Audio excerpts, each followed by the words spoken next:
Welcome to GameBreakers. This is a Bard's Tale. We are missing David due to injury tonight.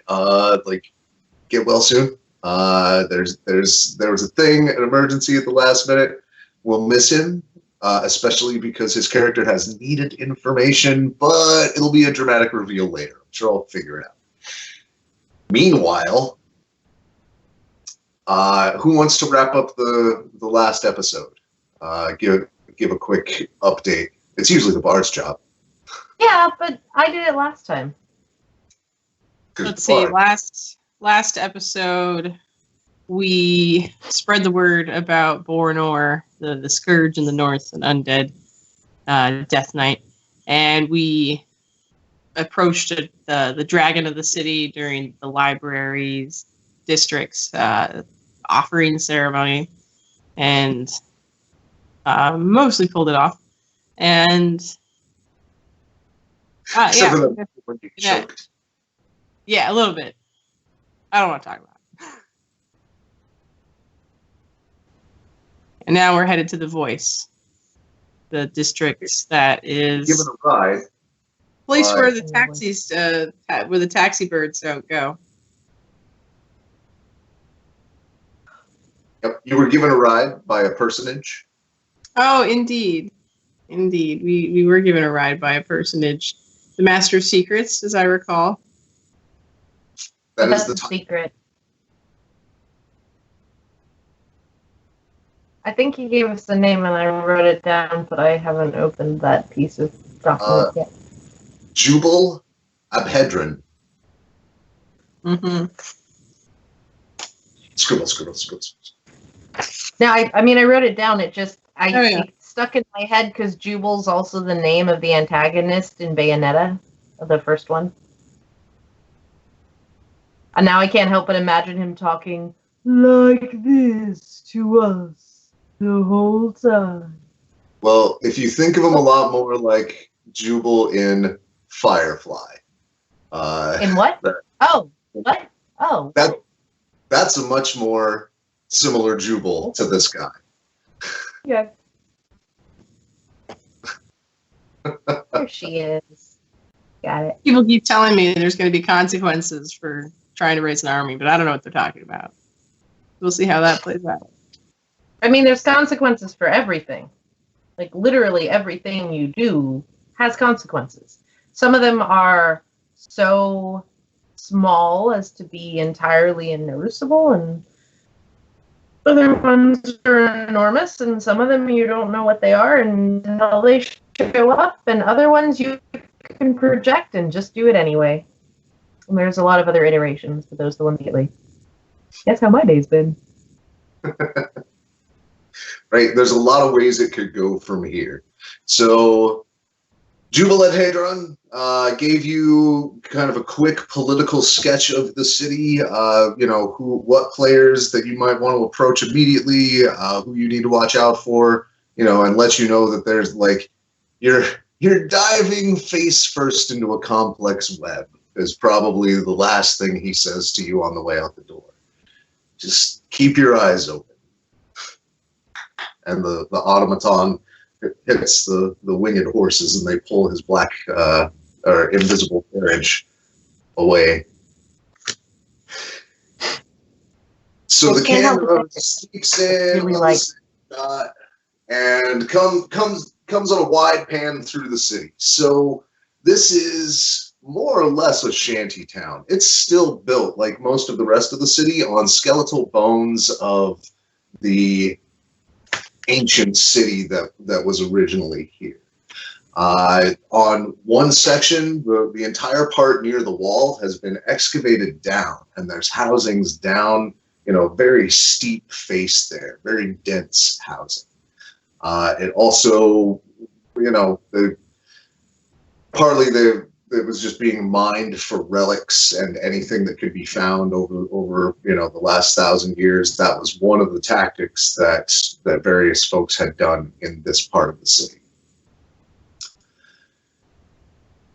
There is an air of just general cheerfulness here. You've never, I mean, you came from the library district, which is a lot of like college, academia, ivory tower, interdisciplinary sniping. Like, everybody's trying to get their name published first on the paper. That sort of mentality. This is very refreshing in comparison. There are groups of people singing and dancing. One of them just started up a song, and a few will join in, just on the way down the street. Are they moving groups or are they gathering groups? Some of them gather steam, and people, to go off their merry way. When it's time to break out of the dance number, they'll just, take off on the side street and go back about their business. If the city had a soundtrack, it would be that. Boom, boom, ba-dum, boom, boom, ba-dum, boom, boom, ba-dum, boom, boom, ba-dum. The whole city is pretty jaunty. Everybody is super polite. Everyone's high. Right? Okay. Just friendly and a lot of banter. Brushes in traffic, bumped shoulders that would maybe cause a raised fist or a little glare in the Dwarven district are like, oh, hey, stranger, hey, good to see you there. Oh, hey, how's your family? Those are the conversations that are had on the street as you guys are sitting kind of surveying the square that you're in. On the edge of the square, you see an amphitheater with someone in front of a crowd of people apologizing. So I'm gonna make sure that my because last time I was out somewhere just with Stan in the city, shit got stolen. I'm just doing that, like making sure my purse is like a couple of layers in, sort of thing. Okay. Right. Or under your clothes, between your boobs, sort of thing. Harder to pickpocket. And I'm just. Hey, Stan. There's a crowd apologizing? Let's go see what that's about. And I'm just going to walk off without waiting for Stan to acknowledge. He'll follow you. So as you approach, the backing of the amphitheater is a list of the five things of a sincere apology includes. So people always remember while they're up there. Oh my god! Which, to my shame, I don't remember off the top of my head. But if I ever have to make an apology, I look them up. Go for it. One is you have to say you're sorry. You say why what you did was wrong. You say, like, this, what I did, this hurt you in this way, sort of thing. You say what you will do differently in the future. There's like the acknowledgement of any harm there. And then there's asking for forgiveness. Right. Which people forget a lot. And this is something that you can teach, like, 5-year-olds. This is something that I teach 12-year-olds. Like, the 5-step apology thing. And most people want, I love this district. Oh my god. So that is what is happening. A gentleman is giving an apology.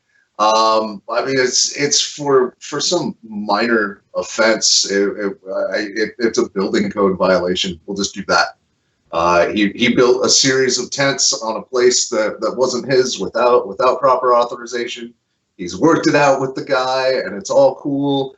And he's really sorry if it offended anybody that he jumped the gun and didn't ask permission. Yeah. I'm not gonna bring back the salmon, man. And people are just kind of generally nodding along like this is normal. This is how it works. That's so healthy. I'm sorry. I have to get back into character because I personally am like just practically gleeful about this. That's where I want to live. Sorry. GameBreakers, educational. So the camera pans from this to Struana's just like astonished, like face. Huh. Well, let's see. How's Struana gonna friggin' act? Like this is not I've never seen anything like this. Nope.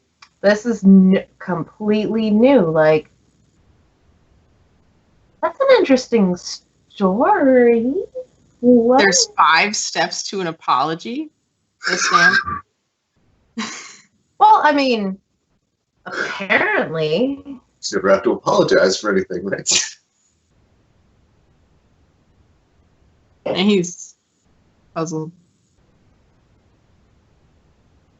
And the whole by the whole proceedings, really, not just the rules.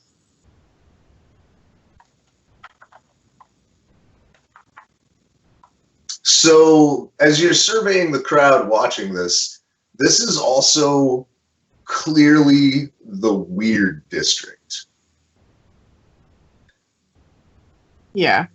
In the crowd, you see fewer humans than other races. And of those other races, you see more half-orcs and full orcs than you've seen in any other part of the city. There are goblins here, looking and like nodding along, like yeah, this is how you do an apology. Goblin, sure, fine. You see most of the crowd is armed as well. Can I make a perception check to see if there's anybody who's not like, oh yes, besides us? Yeah. Insight. It would be insight. I would also accept investigation. I'm gonna go insight. I don't think that Struana's stuck, like, is still just, like, to a little, like, this is so different to have thought that she should do that yet. So I don't think that she can roll yet. 10? You know.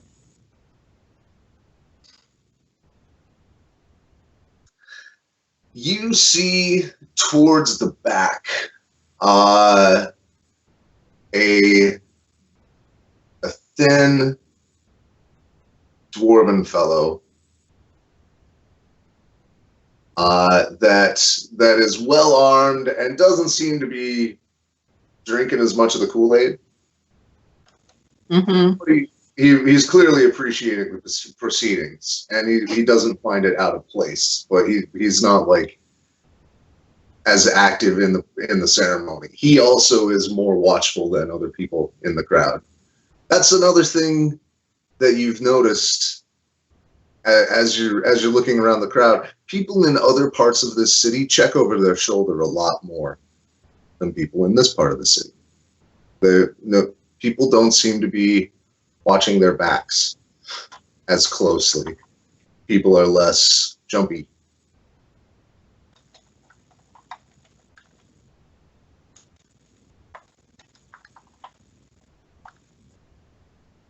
But this guy still has some of that. That's an easy read. He's well armed. Got leather armor on. I'm about to wander off and start playing music, Steve. Well, this is over the course of a few minutes. Struana would probably have kind of like settled and started to like, oh, Stan, where do we go next?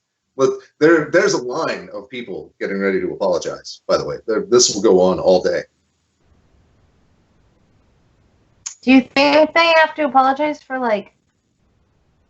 but revenue? You define the POC, right? The PIC, people in charge.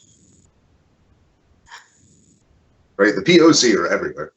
I mean, in so much as it's not so much color as other deeply different body features, but Right. Yeah, that's not the one I meant. right. Yeah, a lot of minorities. Nobody seems like they're in charge. Nobody's leading the proceedings. You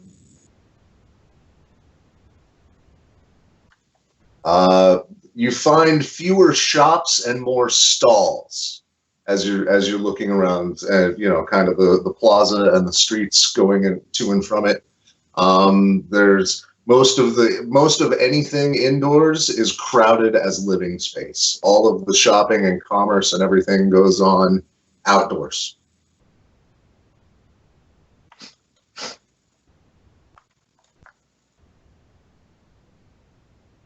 Stan is going to get in this line for the apologies. Okay. Do you know what you're doing? I feel like that's too broad a question to really answer. As Stan heads over, Struana's just Okay, that's fine. so I guess I'm gonna just start watching crowd, Okay. crowd watching, sort of trying to. Who are these people? Can I make $1 off them? How do I find the people in charge? Because there's no structure here. Maybe it's that way, sort of thing. So when you get in line, there a little murmur pops up there, and the fellow in front of you kind of looks over his shoulder. Looks over his shoulder again, looks at you, kind of holds up a finger, looks at the fellow, waits for him to finish the phrase, and he says, I'm sorry, I don't mean to interrupt his speech, but I couldn't hear you. I don't think you're from here, are you? No. I mean, I'm from a nearby district, but I'm not from this particular place. Oh, well, I mean, you're welcome to participate. Everybody is, but you don't have to. What I'm saying is it won't really help you as much as it will for us. I'm not planning to apologize for this, but I think you I think you misunderstand. My plan was just to apologize because I'm new in town and I'm trying to find the right people to talk to about an imminent danger to the city. To ask for anything other than forgiveness up on the stage would that would be a terrible faux pas.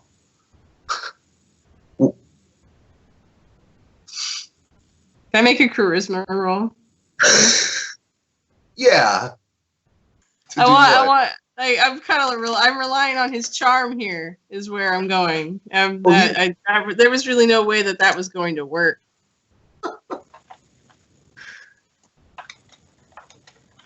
Stan, man of action. 21.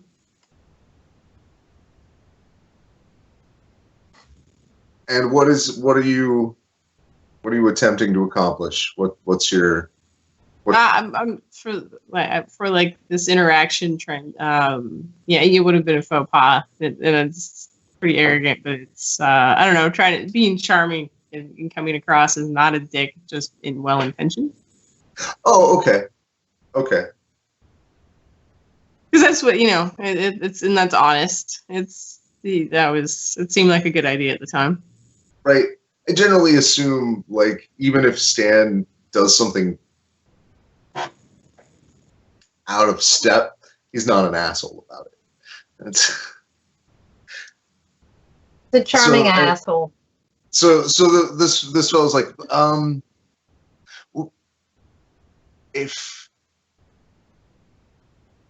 if there's a threat, you'll want to talk to Brusque over there.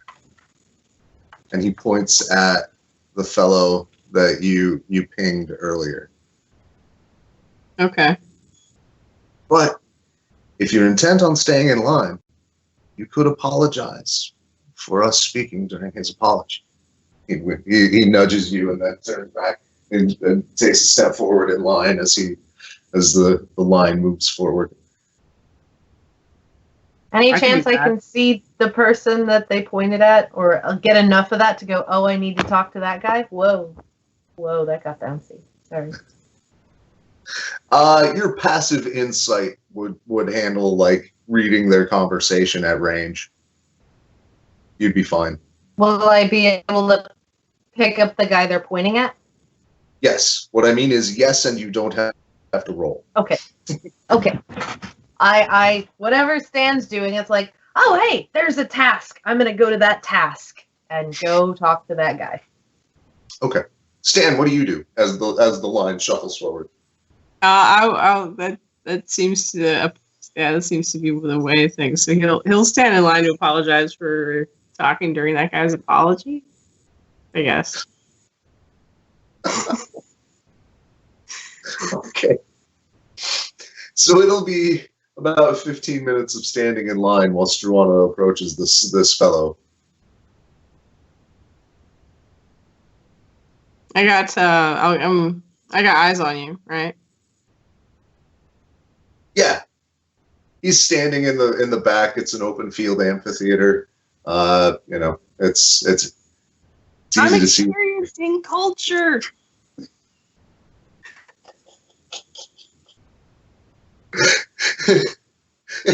Like giving Struana the thumbs.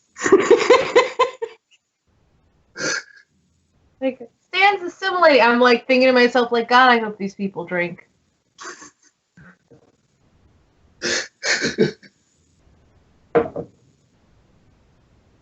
Oh, that's brilliant. We killed the GM.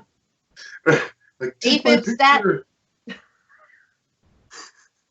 So, all right. So, what's your approach, Struana? You see this heavily armed dwarven fellow.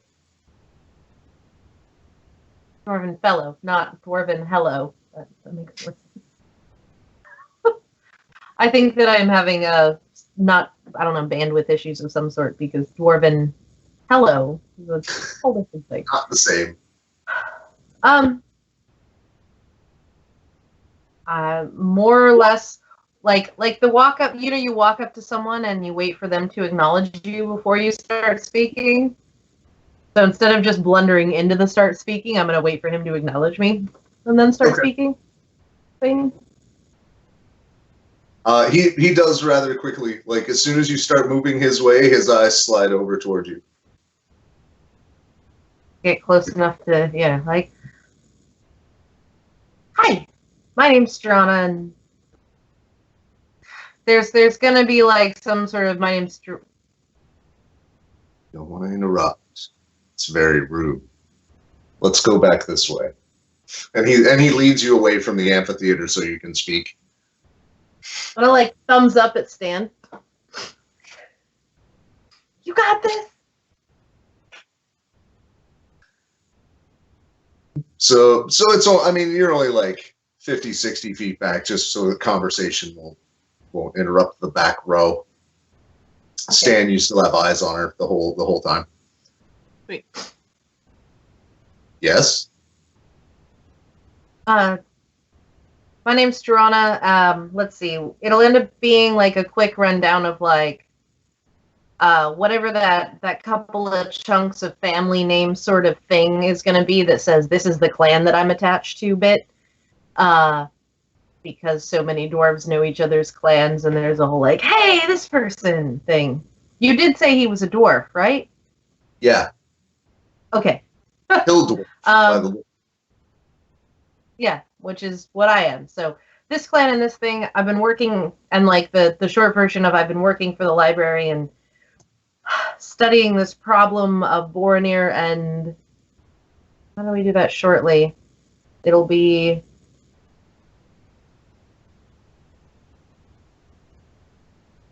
my friend is looking to raise an army, and I'm looking for information, and either way it looks like we may have to start talking to people about very big things, and you look like you might have some idea of who to talk to about those things. All right, Stan, as you're watching this conversation over the course of about 10, 15 minutes that it takes her to actually like get all this information and just spill out of her, go ahead and give me an insight check. You can both. Both? I'm asking because my roll Yeah. 20 just dropped. Yeah, mine did Might be a too. minute. We've been having Okay, server so- issues. Cool, it's not us. It's them. It's their fault. Yay!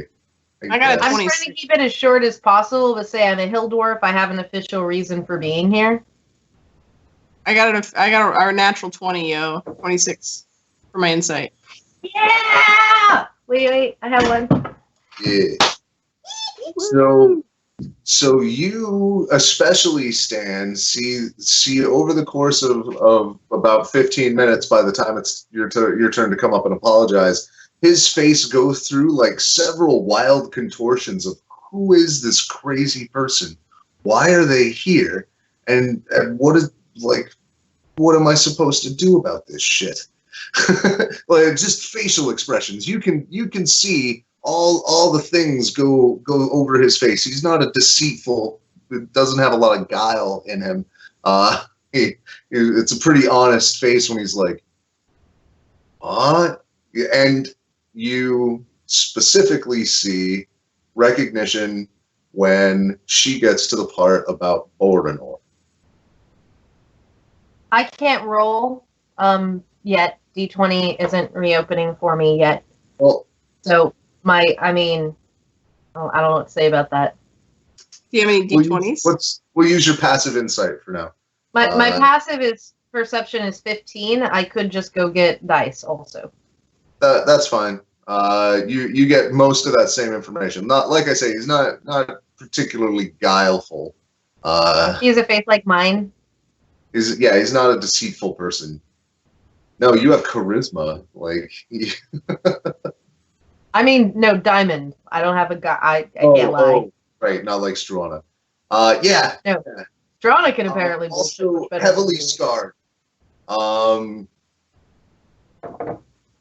You see specifically what looks like a set of teeth marks right here. Two giant fangs and some pierced bits. He's got it decorated into a tattoo. I think that Struana finds the heavy scars and that sort of thing definitely attractive. Like that's a specific thing. What? He's a bad boy. Yeah. Well, but also scars have stories, sort of thing. And she's a bit of a story hound, so yeah, this it's man just is like he looks interesting. And like since we're there, like rippling with muscle. This is a burly cut dwarf.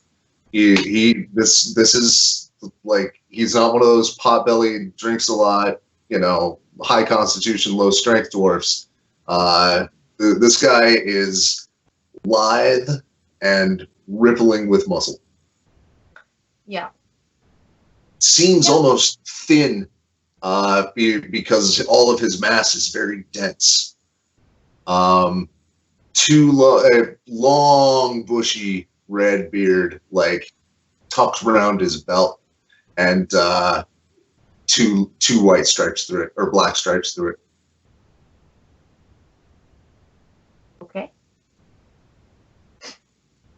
So then I gave him the whole story. Okay. He's like, about 10 minutes after, he's like, wait. Who are you? I started with, I'm Struana Hardjaw. My uncle is this person. Okay.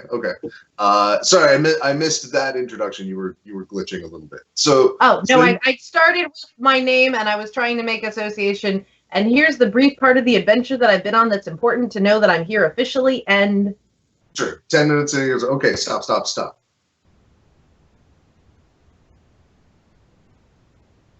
What are you doing here? looking for help.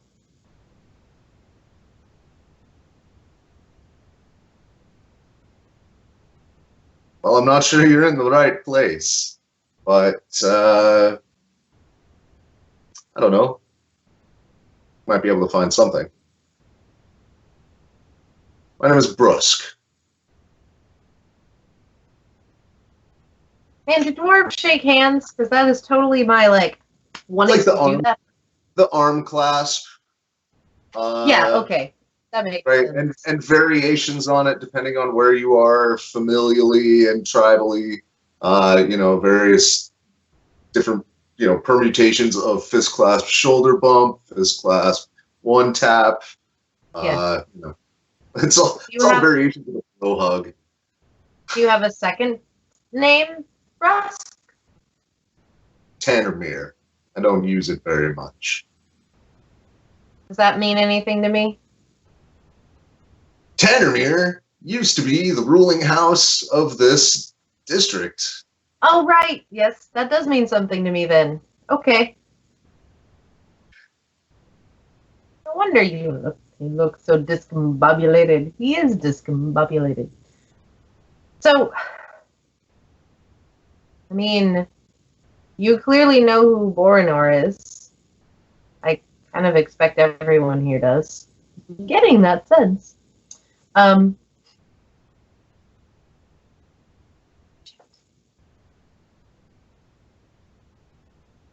trying to remember what Jubal said about getting help from the voice. He said something about being able to put together a party to go and investigate the Citadel. But I don't remember if he suggested that we do that here, or if he said he was paying for it, which sounds crazy, but also I was like, just the things I've forgotten this week, I'm having like weird brain stuff, so. Right. Well, thankfully it's all on video. Jubal made several suggestions. So, and I guess in this case, it's like, so it's looking for who we would talk to or direction to go to be able to talk to people to come investigate the Citadel with us. Well, I assume tall, dumb, and handsome up there is with you. Yeah. Tourist. But yeah, I can see why you got pointed my direction. I'm not in town very often. I handle the roads. And it's gotten ugly lately. So, I mean, what you're coming with isn't much news to me.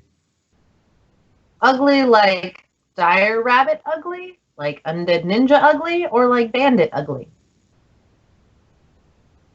So, this has been going on for a few years now, but nobody cares because we are what we are. So, the first wave was refugees carrying sickness and undead taint that came out from the prefecture to the north across the border. We took in, as many as we could. A lot of them didn't make the journey. The roads have had a lot of bandit activity before then, and kept having that. But then the undead crept this direction, and the rainstorm that's out there. There's a rainstorm north in the Badlands that doesn't stop. And it's made the entire area putrid swamp. Everything's dying out there. Things that prey on death are taking root. Old battlefields all over the place. Wars between states, like you do. The whole place got overrun. I mean, that whole quarter of the prefecture. And the taint has crossed over into our area. It's 2 days north ride to the border. And that's a hard ride. But we feel the impact here. That's why the whole place is stuffed. It's why we pay half our coin to the Pantheon district.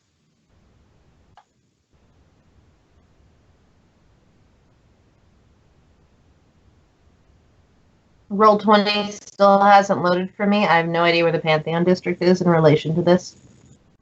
It may have just loaded. Never mind. Okay. Finally. So where's the Pantheon district? It is the orange one, south of the gate, west of the library. Theocratic nucracy. Neocracy? Yes. An enlightened government geared toward enhancing knowledge and wisdom. It's spelled like nucracy, which also makes it sound like something that would show up in child cartoons. Like that one with the orange guy who dances. Yeah, I don't think it's ever been tried. I think you should do that next, Tom. So at about this point, it's time for Stan's apology. Yep. Is there like a microphone or just a stage? I mean, there can't be a microphone. As you get up there, the place is specifically crafted, like not phonics. I used to know this word off the top of my head. Acoustics are sweet in this thing. The sound bounces right out. Your normal speaking voice. I mean, it's built to be able to deal with halfling voices. So he's gonna be looking at that list that they have posted, the 5 parts. Okay. And is the fellow that he interrupted still there? No, he made his apology. He broke someone's cart while he was using it, and while he paid for all the repairs, he still felt he owed an apology to the community. Okay. And then he went along his way.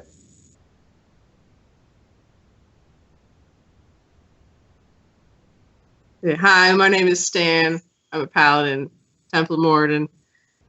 I am Struana is practicing like carefully neutral face so that she doesn't embarrass her friend, but also doesn't let people know that like she approves of this. I'm sorry I interrupted that fellow earlier and was disrespectful of this ceremony or engagement. Looked at the list, as I'm doing right now, that I pulled up on the internet. I typed one up on the Twitter too. I know that it was meaningful to you, and it was disrespectful of me, and I'm sorry. And I think that I hit all of them. He doesn't say that part. I'm asking you. You have to show empathy for the impact of your actions, and then ask for forgiveness. Those are what's left. Number 4. Did I show? Oh yeah, use empathy. Say why what you did was wrong. Was the behavior with that? I thought I did that. I know. It made you feel disrespectful, and that I felt that it was unimportant. People kind of nod. And he'll say, and then what? Please forgive me. And then he'll just awkwardly walk off. And that's a wrap. Give me a raw charisma roll, unless you would like to try and put a skill on that. I go Asian. Intimidate makes for a lousy apology. Fucking forgive me. I said I was sorry. Just forgive me. You can do the Bill Hicks thing, like, well, you're a good Christian. Forgive me. I got a 16. That's like you came across as sincere. Everybody was with you the whole time. Everybody understood it was your first time. I don't know if anybody else has been to things like an Alcoholics Anonymous meeting or something like that, or like group meetings where you have to introduce yourself and then go through a script of things. But everybody, your first time, they're very supportive. Like, hey, you did good. Like the guy on the stage was like, good job, man. Way to go. It's the thanks for participating sincerely. Right, the first Even time if you don't participate. In this case, people are sincerely like welcoming about it. Like, hey, it was your first time. Good job. Like, you didn't suck at it. Everybody, like most of the time, I still have to check the list. Don't worry. And you go past a couple of people, presumably on your way to Struana, that are like, shake hands and be jovial and be friendly. Right. Thanks for the apology, Stan. We appreciate the gesture. You join Struana with this other dwarf?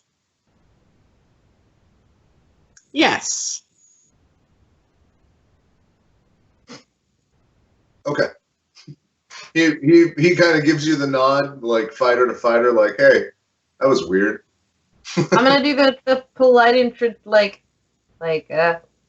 Stan. Brusque. Brusque. Yeah. Brusque Tannermere. Pleasure to meet you, Brusque Tannermere. I'm Stan Smith, Paladin for the Temple of Moradin, and we came here to warn your district of the Death Knight's activities. I presume she's filled you in on many of the details. Oh yeah, I couldn't shut her up for like 10 full minutes. Stage whisper. She tells you. Haphazardly. She tells a good yarn though. This one, it has consequences, however. Well, this has been going on for a good long time. This, like I told your friend, this isn't news to me. I guard the roads up here. Just because it's not news doesn't mean it doesn't need to be dealt with, right? It makes it more urgent. Okay. Here's why I haven't already done that. First, I'm not a wealthy man. And this place can't afford a standing army or anything like that. Those of us who do our part, I mean, I've been guarding those roads since I was a child, so that's just what I do. As far as sponsoring some kind of expedition up there, well, here's the first problem. The heart of it is across the border. So now we're not talking just about city politics. We're talking about politics with the Republic, which requires an order of the council and a direction of the consul and blah and blah. And all the reasons that I was never in line for the family business, because I don't care about any of that. So leading a city strike force across a Republic border, I'd spend the rest of my life covered in red tape.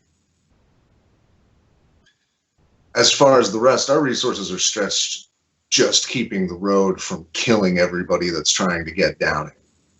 And phase by phase, every area has had to flush out. Once the rain floods it and the swamp starts, all they can do is flee. I do worry about your district. Its northern position makes it one of the most vulnerable, and not only due to its position. Yep. Well, I don't know if you noticed, but everybody in town carries a weapon. This place looks really nice in the daytime, doesn't it? Even just being poor, it's all colorful and friendly people. Do you know why we're all so friendly? Because tonight, any of us could die. Ghosts will sneak through the walls. People who were injured by undead get all the way here and think they're in the clear, then die and raise themselves, killing other people and creating an infestation. It happens every night here. So, thanks for coming.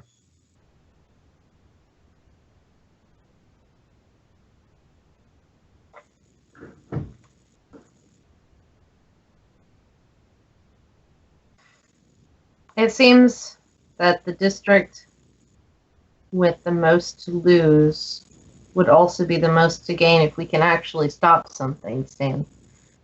And Jubal talking about a... Jubal? The Dragon's Man? Yeah. I suppose.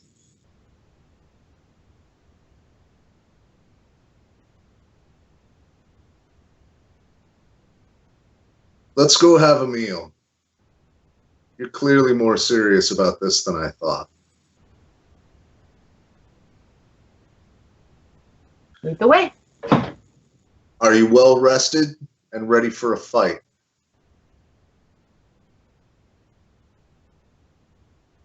Yes. Yep. Then Answer. tonight, Yeah. we have a revel. It's a local tradition. Means we stay up all night and brave what's in the streets. I'd like to see what you're made out of. First, dinner and drinks. Now you're talking my language. Like, So not too many, Stan.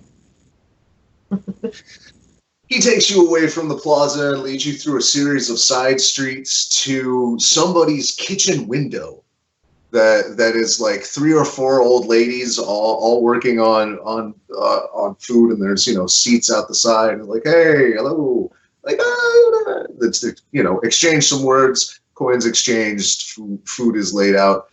One thing you notice, like all down the way, is pretty much everybody is serving the same food. It's all just prepared differently.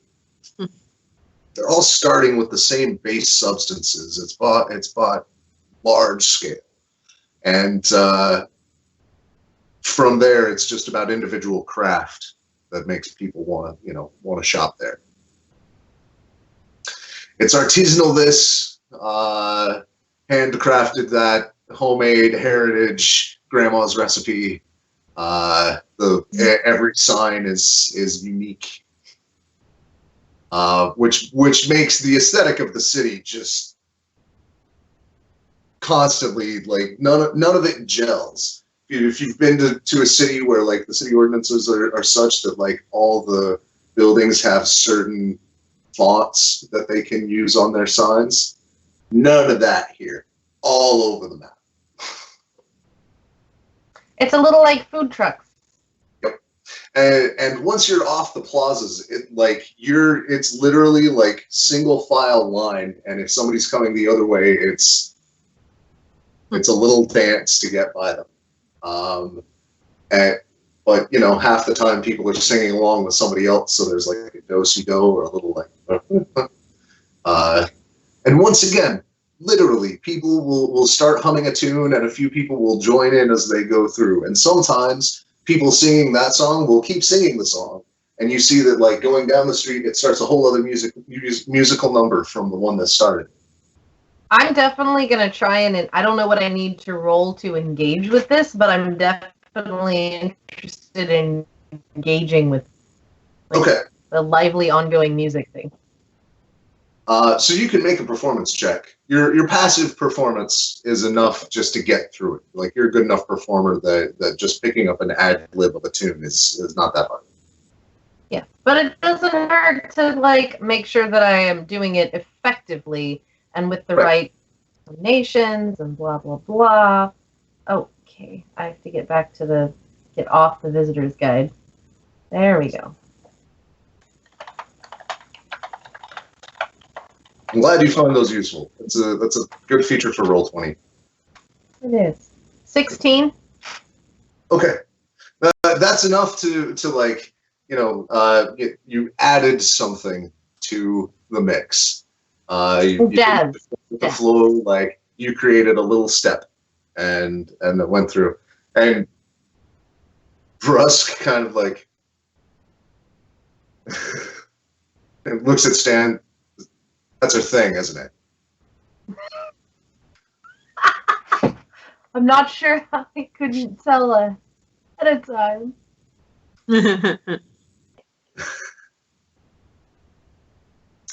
So he takes you to basically this fry bread stall.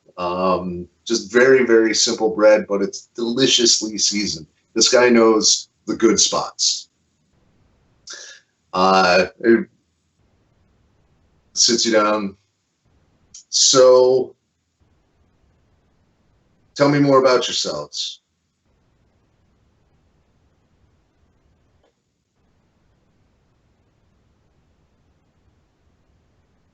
Well, I'm at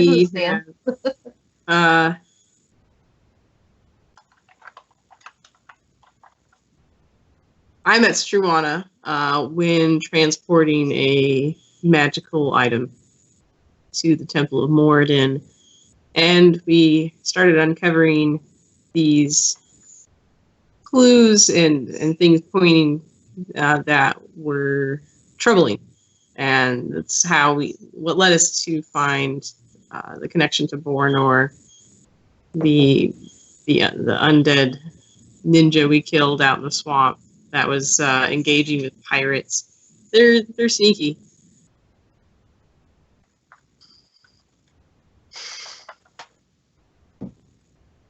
I get all that. But tell me about you. If I'm going to take you out or help you with this, I need to know I'm not wasting my time. Why are you in this?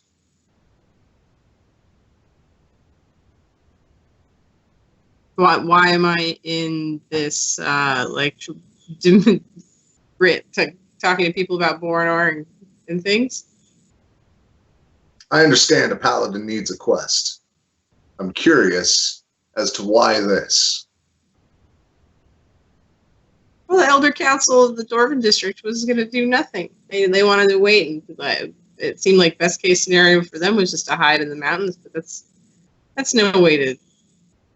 I mean, the city's in danger, and we're all a part of it. I mean, we bicker, sure, but we should be able to stand together in light of some common enemy that specifically wants to destroy the city.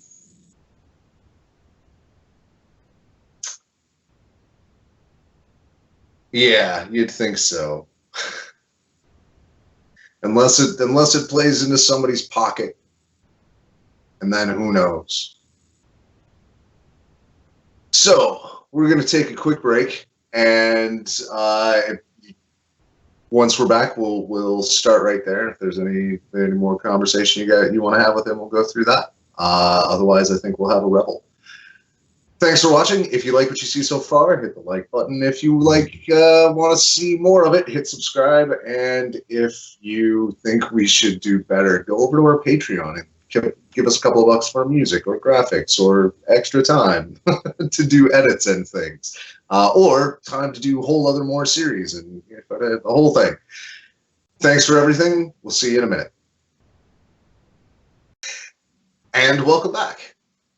So, our intrepid heroes are seated at a little dining fly establishment with Brusk Tannermere. Clearly a warrior. Dan was telling him about himself. That's where we were. Yep. Well, tell me more about you. Why are you in all this? Me? Yeah, he's looking at Stan. Okay. It's tough on Sky.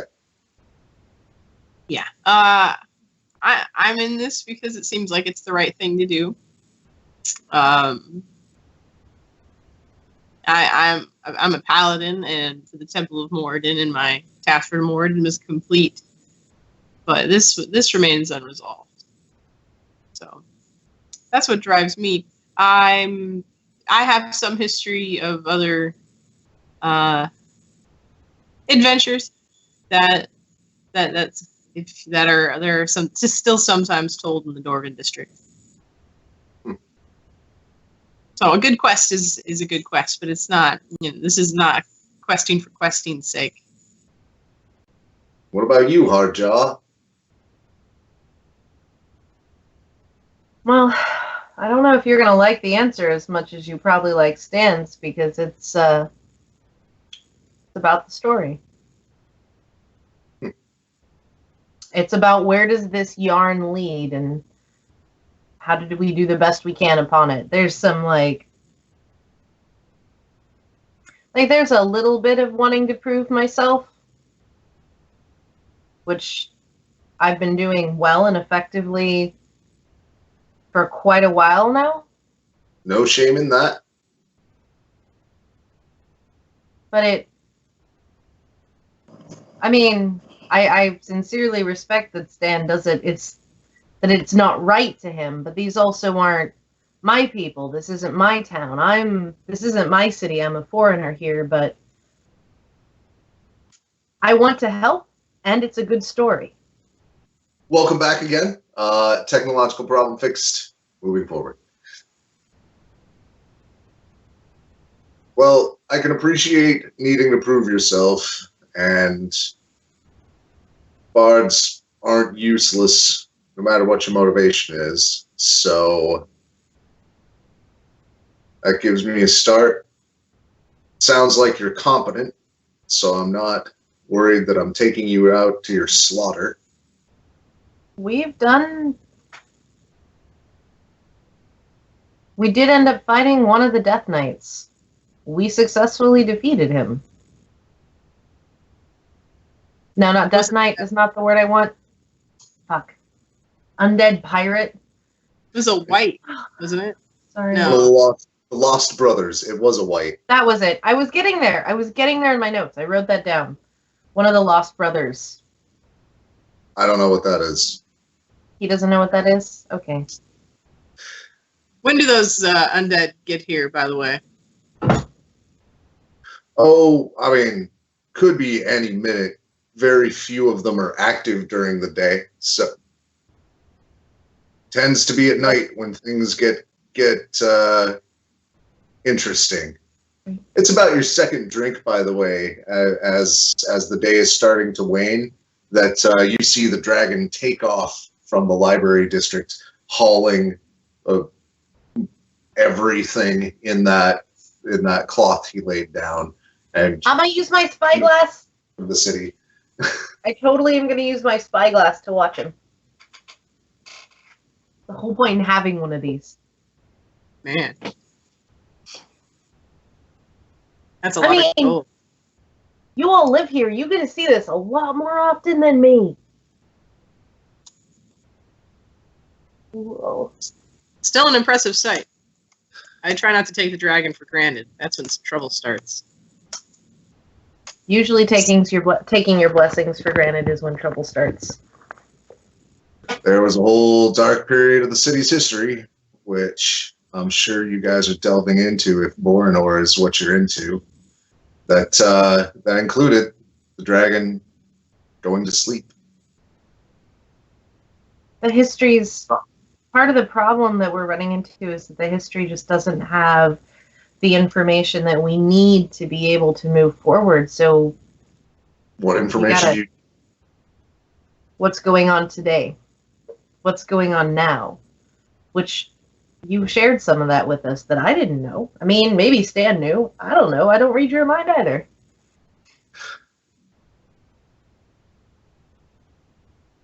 I've been working with the druids into the problem up north. I've got some personal resources that are unique. So I'm able to do an amount of reconnaissance. It's bad up there. What's going on right now? Everywhere that swamp encroaches on, undead raise up. And when they do, they all start walking toward Martyr's Bulwark. There are some that are driven to follow the living, other things, but that is their goal. And there is a horde of dead things up there. What kind of magic causes such a storm to never leave? You'd have to ask a druid, probably. Maybe a priest. Certainly not a simple warrior. I could probably roll an Arcana check to try and answer Struana's question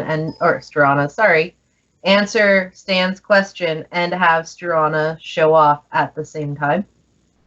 A little bit. Okay. See if I can get it. Yeah. I don't think she likes not being taken seriously by another dwarf. I imagine that rubs her the wrong way because it happens so often. So I'm just gonna try. Let's see. I got an 8. There, you know the druids do a lot of weather maintenance. Clearly, there's some magical ways to do it, both natural or nature magic and presumably arcane. You don't know any of those spells. Okay. Oh, I know some of the ones to make them up, not the ones to make them down. Right. We'll have to reconnect with CliqClaq. He probably could help us understand that better. Good. So, what do you know about fighting undead that we should know? Well, I know it's not as simple as just thinking that they're all undead and that covers anything. Fighting a zombie is different than fighting a ghost, which is different than fighting a specter, which is different than fighting a ghoul or a wraith or a wight or a vampire or any of the other things that I've seen out there on that road. Holy magic. Sir Smith here is going to be a sight to behold tonight, I have no doubt. Oh, yes, yes. The holy smiting. Moradin will be pleased. Be prepared to hit things that are not physical. Magic weapons, helpful. We don't have our special weapons yet, do we? Not yet. Yeah. Just checking. I mean, nothing other than what you had. I don't have any other questions.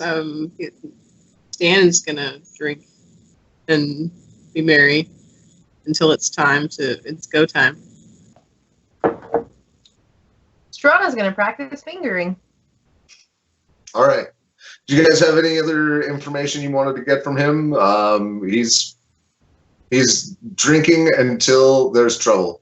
Pretty soon the old ladies will close up shop, and he'll pay up the tab. In general, is fire a good idea?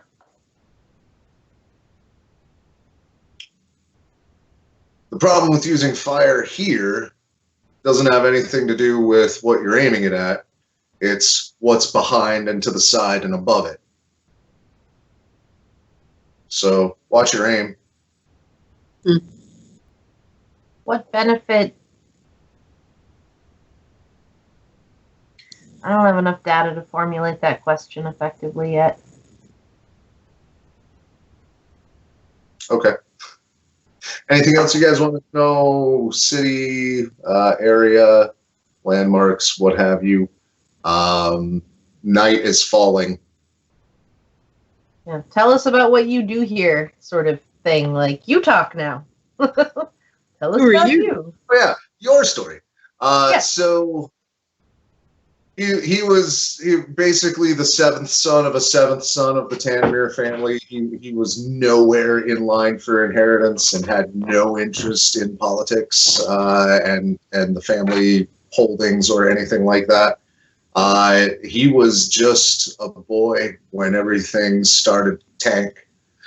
For some reason, Lord Tanamir just lost control of everything over a very short period. His last act was to relinquish ownership of everything he had and then sign his own death warrant and publicly execute himself. Damn. And that was the end of the family business. But a lot of the family didn't make it out of that. What is risk? What do you think the cause of that was? You said for reasons unknown, but I suspect you must have a theory. My whole family is a nest of vipers. Was, for the most part. Schemes within schemes. Everybody was trying to advance and put a dagger in someone else's back. I mean, I'm surprised it lasted as long as it did.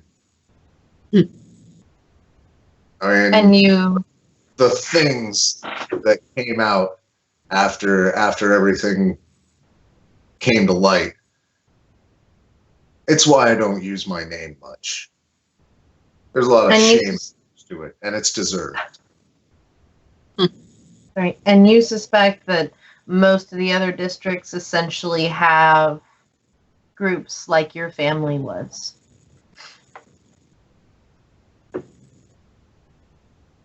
Which ones do you suspect of that? Have groups like my family? You talked about how, right now, you talked about how different areas don't care for various reasons, which suggests some of the same people too interested in their own navel-gazing problems rather than the larger unifying issues. So I'm asking where you think that exists today in the city. Well, first, I can tell you're out of town because you string words together like larger unifying and issues. There are... Admittedly, I'm not trying to hide that I'm out of town. There are nothing but conflicting power interests in this city. From the churches, to the mages, to the bastion, to the docks, to the market. Oh, the market. If Certainly it wasn't, we all have something to lose. he gestures up to the dragon. If it wasn't for that dragon, this entire place would constantly be a war zone. What about the market gives them exceptional additional renaming in your sentence? Because I've met Andrigan Gorn and I still feel slimy. Struana weighs making a quip about showers, drops the idea of doing that. Like, this is not the time for levity. I don't think he appreciates levity. Okay. Doesn't seem like a joker. Not jovial. Doesn't really like jump in the conversation. He never gives more than like a couple of chuckles. Grim seems like a good word for this fella. I was gonna go with dour because again, I like alliteration. Indeed. So he gets up and you start wandering the streets and you head back toward the plaza and you see that the amphitheater is empty. The entire, all of the shops have cleared out now that it's dark. There are lights in most of the windows, flickering candles. The streets are fairly dark.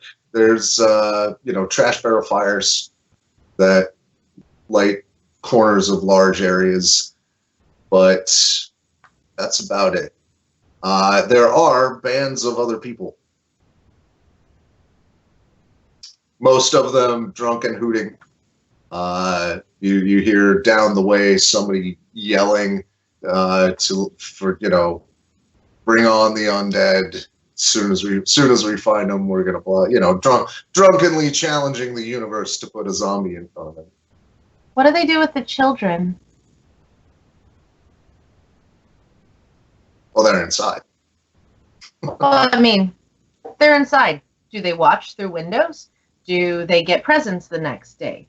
Are there plans made, like, specifically for, well, if I die, the neighbor will take care of you? Like, I'm asking about what the cultural, like... They watch if their parents decide, and if they happen to have a window, then they watch. Nobody is so wealthy as to give frivolous gifts in this area. There's no holidays here. Everybody works. All of these people are out risking for the community good, and they're all getting something from it. I don't think this is altruism. For me, a little bit, my situation's a little different, but all of these people are part of the voice. And everything they do eventually turns into coin. How does the voice work? There are levels to that question. Do you mean the district, the movement, the thing? I actually mean all of those. The district has a general universal income. All of the Tanamir holdings were relinquished and seized by the people of the district. And so all of the investments and the residuals and all the wealth that had been built up by the Tanamirs now goes to fuel a universal income that is based somehow on some kind of subjective measurement of how good you are to the people around you. Everyone goes through a little ritual to join. You have to want to. You can quit if you like, but if you do, you never get to join again. And once you do, you're a citizen here. At what point do they, like, children who are raised here go through this ritual at, like, an age of becoming, not very early in life? As soon as they want.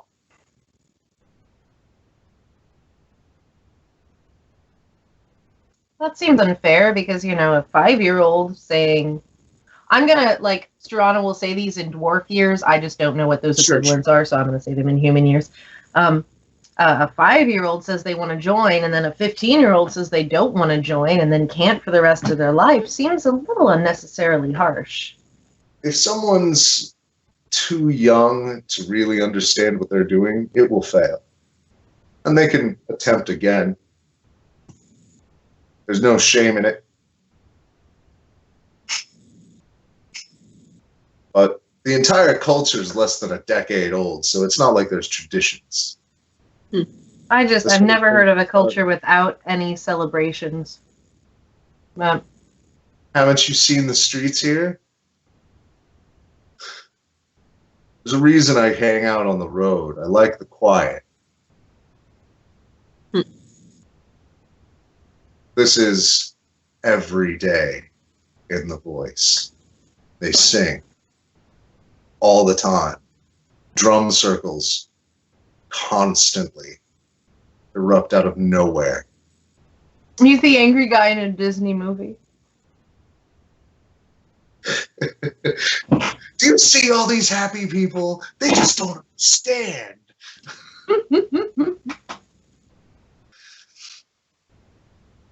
I like it quiet. So Do the villains get like Devil's Trying notes? Tell me the villains get Devil's Trying notes.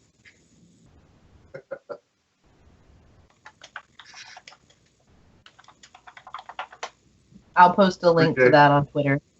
Every day is a celebration of life. And all of these people have their own religions. I mean, whatever you worship, Stan, you have your Dwarven high holy days, I'm sure. My people have certain ones as well. We share a lot of the Dwarven holidays. Citywide, there's really not that much structure here. Tenuous. We can barely manage a tribute day. How much does the dragon take for tribute days? Is it a percentage or whatever anyone can offer? Exactly as much as it can carry, and no more. And no since you mostly give paper, since you mostly produce paper and hemp, that seems like it would be difficult. Well, there's a lot of sculpture that goes onto the dragon's share. Oh my God. I've often suspected that the dragon maybe has a better meal the days before some districts than others, and gets a good night's sleep before, say, the market district, rather than when he comes to collect from the voice. But he does collect, and you still should be part of his protection. Yeah. What I don't understand from the history and from the present is the current connection between Flumianvir and Boranor. And, I mean, dragons have culture. Dragons are intelligent. They have language. They have magic. They have art. They have everything that suggests an intelligent species, which means it has motivation. I hope that somebody knows, because I can't figure out what they are. You're a dragon, blasted out of existence. Problem solved. Well, let me put it this way. 2 dwarves and a human. If Stan insulted your family, would you strike him down or just outlive him? Well, I mean, I'd probably have some words with him. It's not just that binary, but Sure. I mean, also Stan would probably be drunk if he decided to do that. Sure. But I wouldn't kill him for that. is That would going be... to, I mean, you're a bard. Have you ever heard of a dragon dying of natural causes?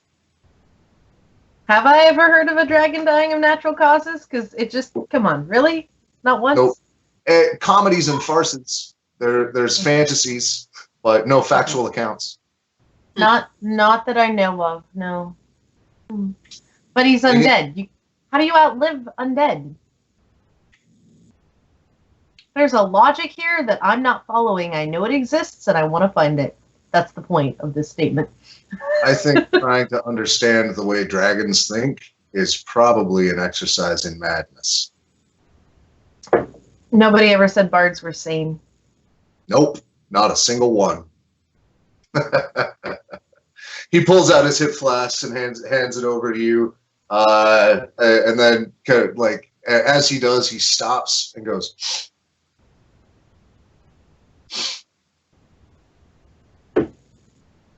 "Good news." It's time. He pulls out his weapons, and he pulls out a mace. And you hear from, well, now your passive perception is good enough. You hear a scream down the street. Okay. Because, when you say it's time to party as a D&D character, that means a whole different thing. So he takes a shot from the hip flask, replaces it as he's running, and he's fast. Gonna try and bolt after him. Okay. You're charging down the street for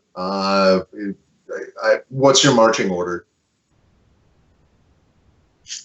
I'll go first. I don't know. Oh, order of okay. I thought you were asking what our orders were and didn't understand how that question was relevant. No. That wasn't it. No. Tonight is the night of diamond misunderstanding.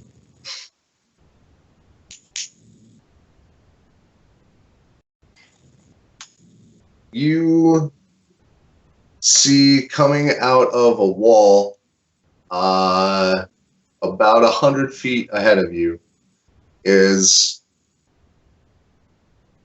a moving shadow.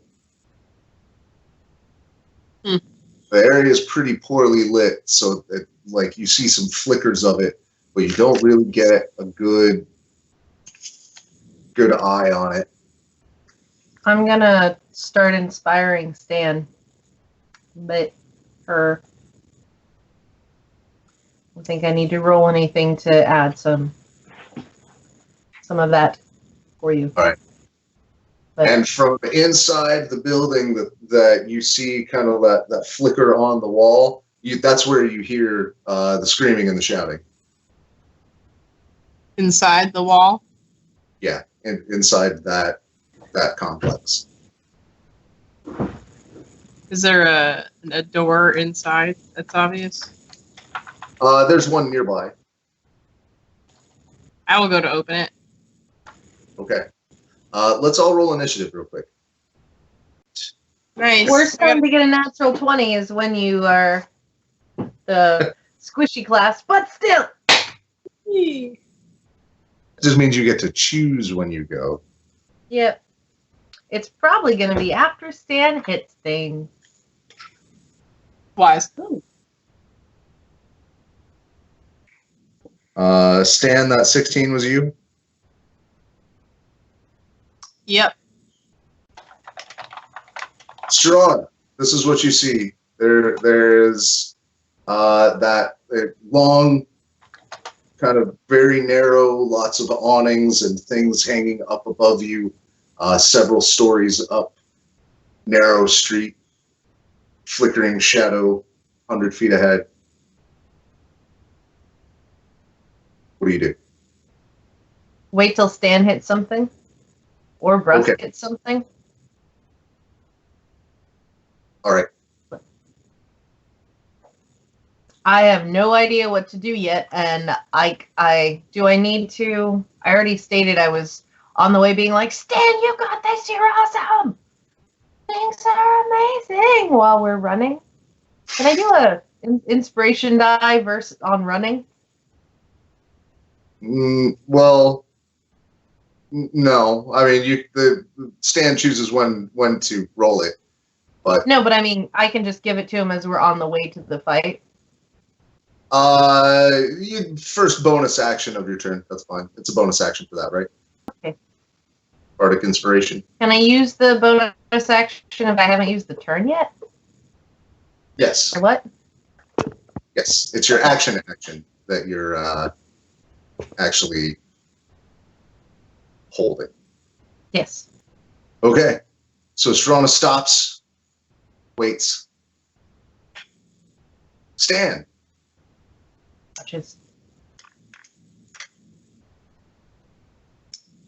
So I go to open the door, right? We hadn't gotten there yet. It is 60 feet to the door. I'd say you could open it as a bonus action. Okay, I will run towards it. Okay. Does it seem like that shadow thing is a threat? You'd have to give me a perception check. 13. So as you're barreling closer, you see that it's not just one, but there are 3 distinct figures that are a little darker than the shadows behind them. They're kind of humanoid. I mean, they don't seem to have legs or anything, and it's tough to see a form to them. But just dark shadow figures.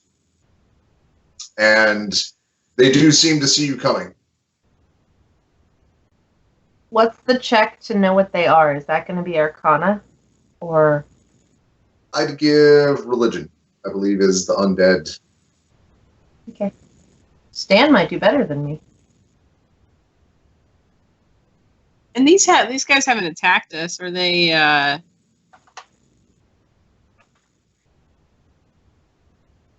$19. we just ambushing them? They are shadows. Hmm. That is a creature born from the shadow of a person who was killed by a shadow, or someone who was, I think, might have been an unjust death that comes back for revenge. Basically, claws their way back through their own shadow. Hmm. And they're not good.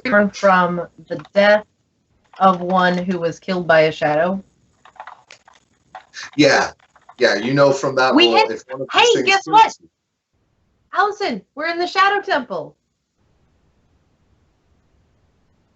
Yay! All right, I'm gonna hit it with my holy hammer. Okay, if you do a charge, you can get there. Yes, I do a charge to get there. Your hammer is holy, you say? Are there any spell casting, smiting, anything else going on here? Shortly, probably. I just have to tweet about it first. You also know that individually, with that roll, Struana, or these 19. are relatively weak undead.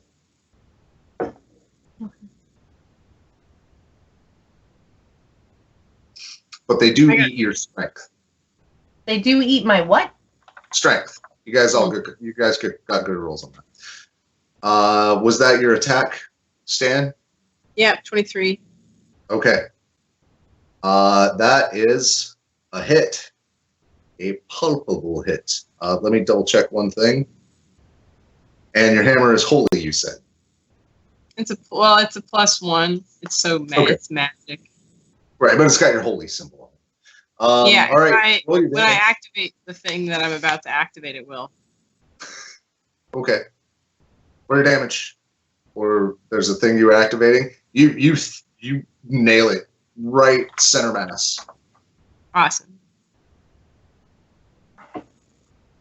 Divine Smite adds radiant damage. Okay.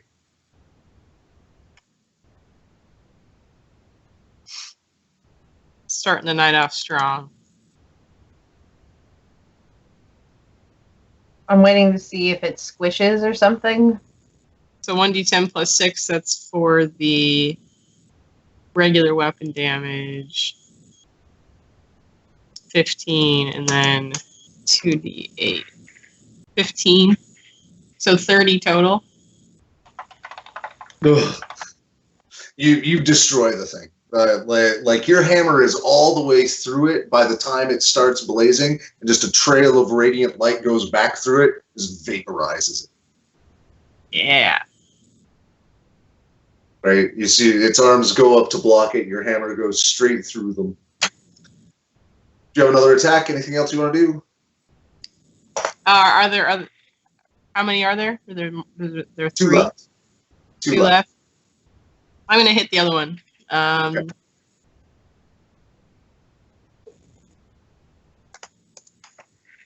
24 to hit. That is a hit.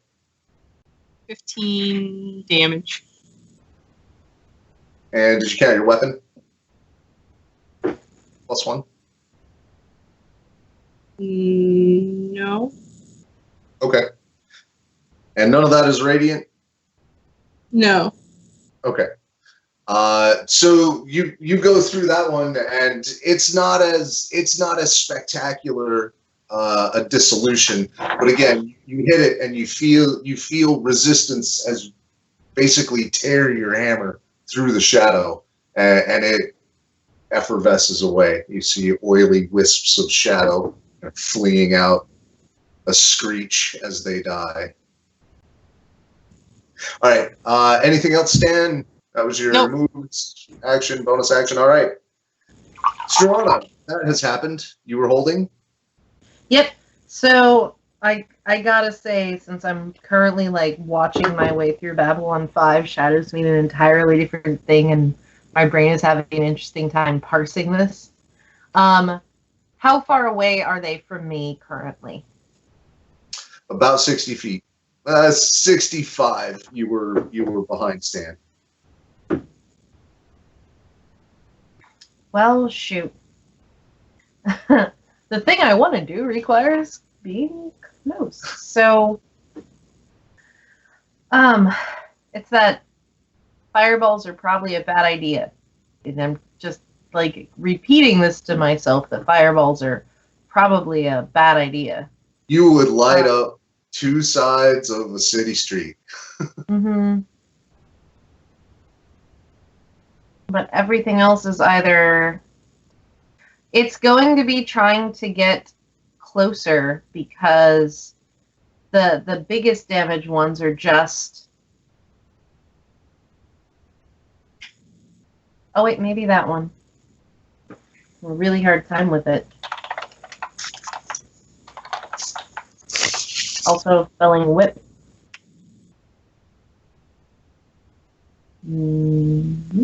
Range 30 feet. Yeah, I have to move like 25 feet closer. Okay. Well, 30 feet for a movement. 25. I have 25. Oh, because you're a dwarf. Yeah.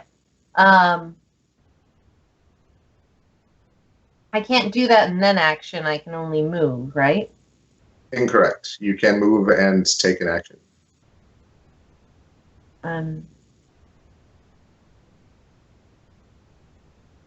Where's our friend, what's his name? Sounded weird. Sorry.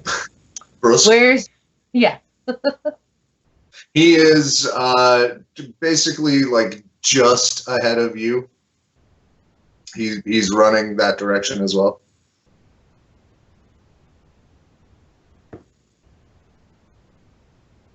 Everything's just so... doesn't do harm in any way. Huh.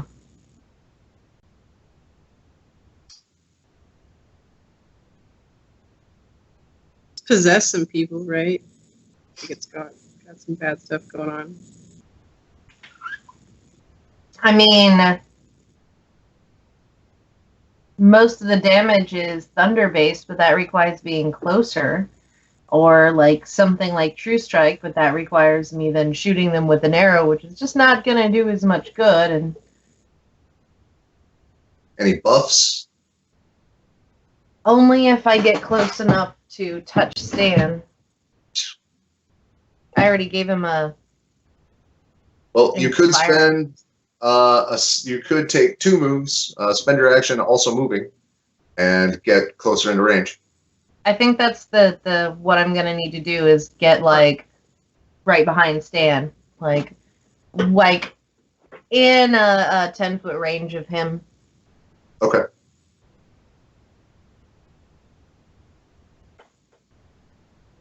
And Brusque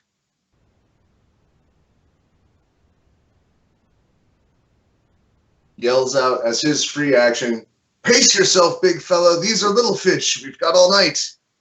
And charges at the other one. Many dice rolls, many dice rolls. All right, so he just rocks forward, takes one swing and a second swing, and on both of them you see the head of his mace flash with a pulse of light, and you see radiant damage flicker through these things, and they all just blast away. Nice. Impressive nod.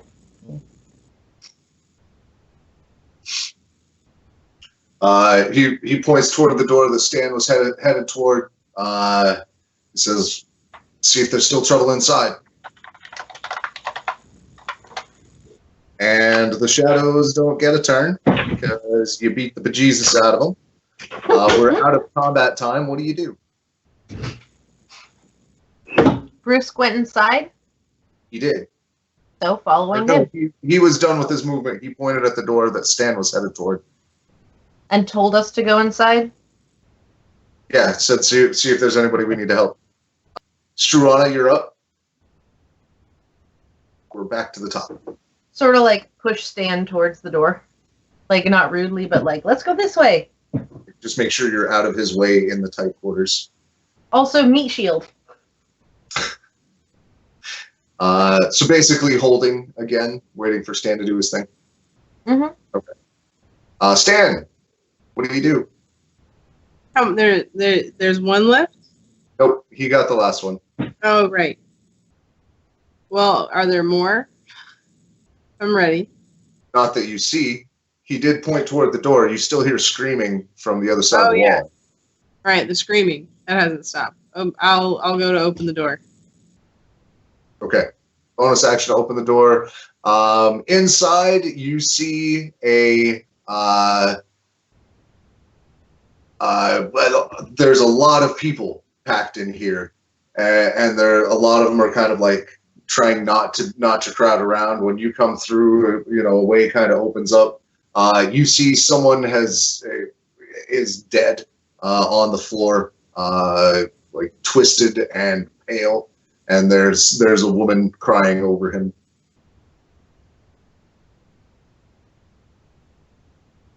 Does Stan know enough about undead to suspect that this person has been tainted? Yes. Two bad questions. Did you make the roll about shadows too? Did you make a religion check? I haven't. I can. Okay.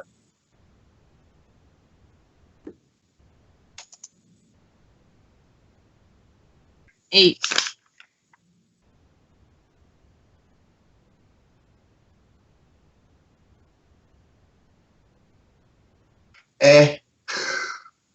Yeah.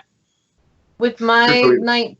Struana, this definitely has all the hallmarks for you. You can already see the other person's shadow fading. Does that mean I need to get his body out of here, or he's just going to come back next time? It's going to be a few hours, and then a shadow is going to come out of his own shadow is going to tear apart from him and become one of those things. If we move, his own shadow, it's going to be locked in the walls here, or it's going to come near his body. That's my question.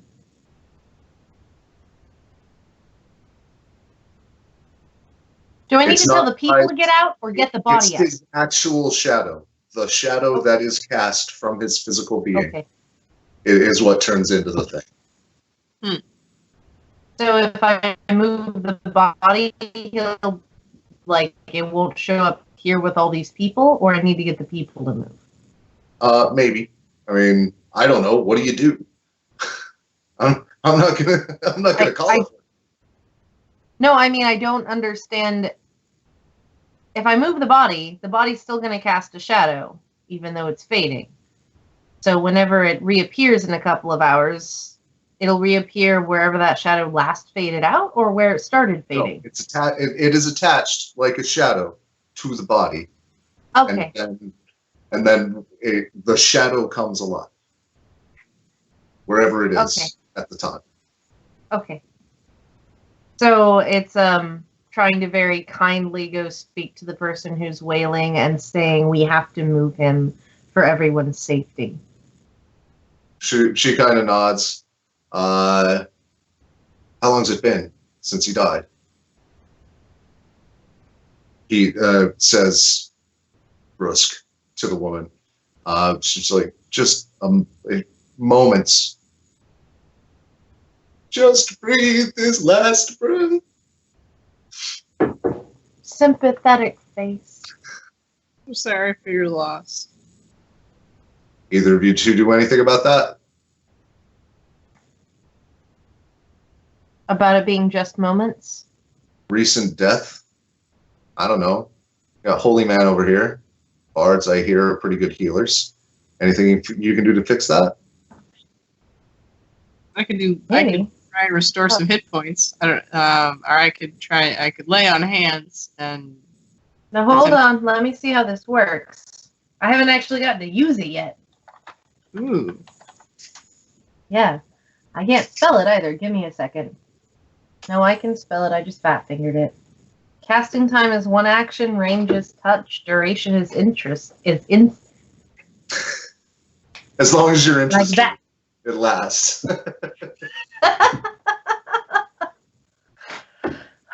Yeah, so revivify. That is a thing I can do. All right. So there's going to be a roll. I like the Matt Mercer resurrection rules. It makes it a little tougher. But so there's going to be a roll for you. This person has never been resurrected before, so they're not going to be hard to bring back. Okay. What do I need to roll? Just a Arcana, in this case. Do I need to be lucky with a 6? Like, I don't know what the, like. That is so mechanically, like on the table. That's not going to do it. Like rolling a 2 isn't going to get a soul back. Do you feel lucky? Or are you going to let him go? I'm gonna feel lucky. Okay. Does it still? It's used as a second spell slot to try and do this again. No. With the luck? No, it doesn't. Lucky is just I. Seriously? Ouch.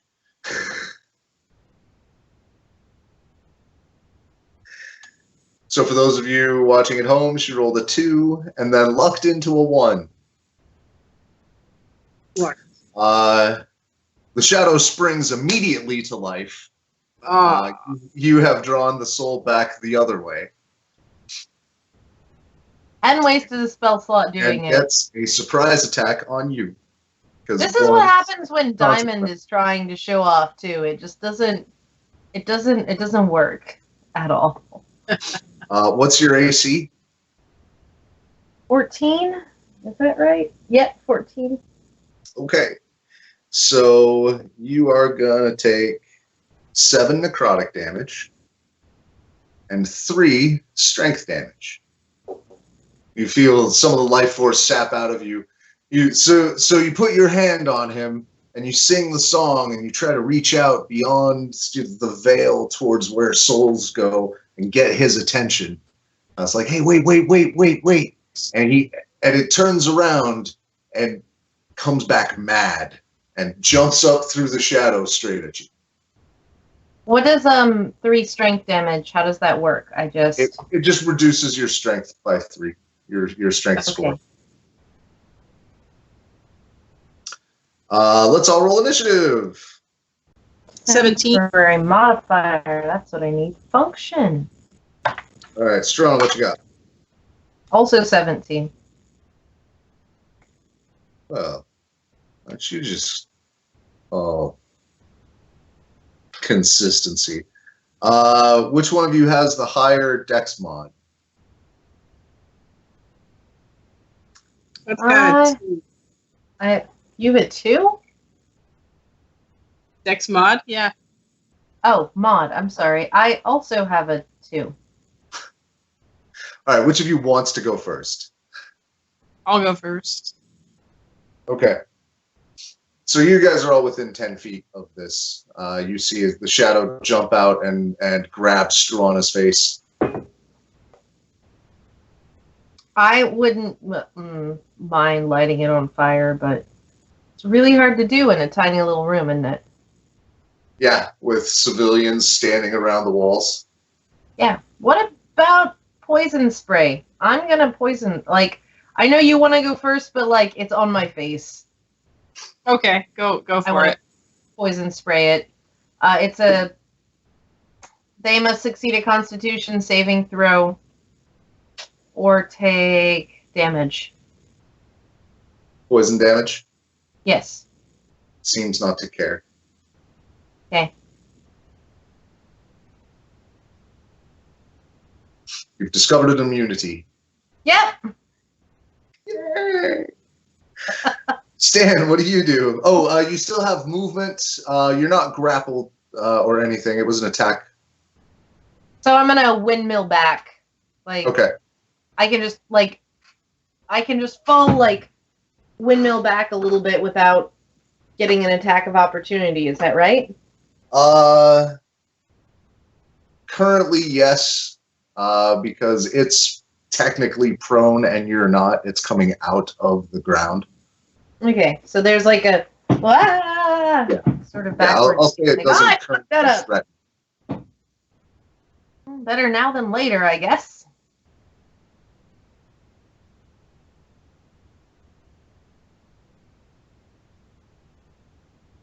Stan, what do you do?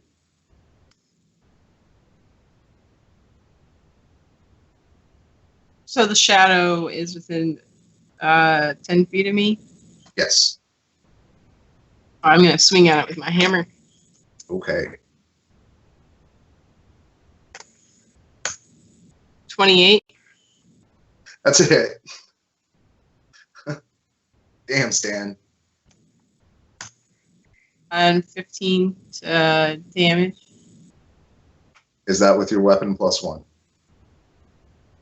You know what? I think it is because it's Okay. It's with it Oh, does because it's calculated.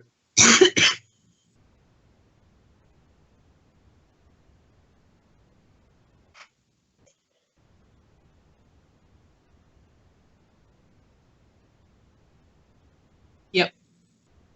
Calculated. Okay. All right. You get just a solid swing straight, like in its face into the ground. It's still kind of like holding on to the floor at one edge, but it is not in good shape now. I'm gonna hit it again.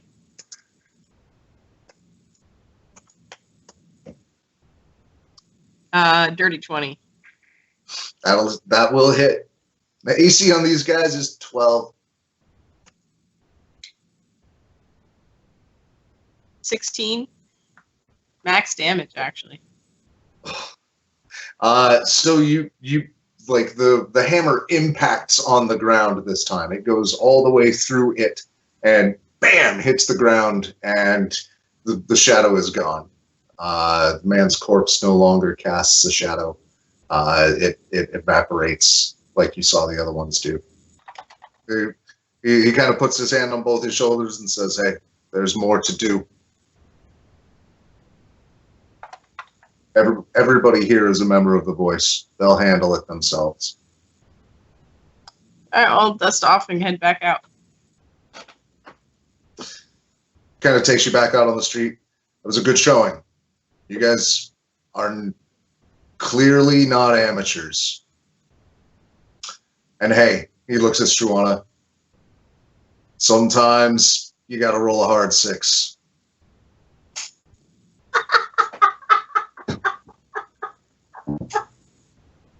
And it's okay to leave out here. Most importantly, we stop more people from dying, and that's what we focus on. Natural 1. Yeah. Good. See, you can't even do like a dice shaming picture on Roll20. Just like, wah, wah. That's okay. I tweeted about it. I found the best possible gift for it too. All right. So you guys then take off again, wandering down the streets and basically looking for trouble. I'll give you guys an investigation test to see how well you find it. That's things that I'm gonna think of in my real life at some point. I got a 2. I got a 13.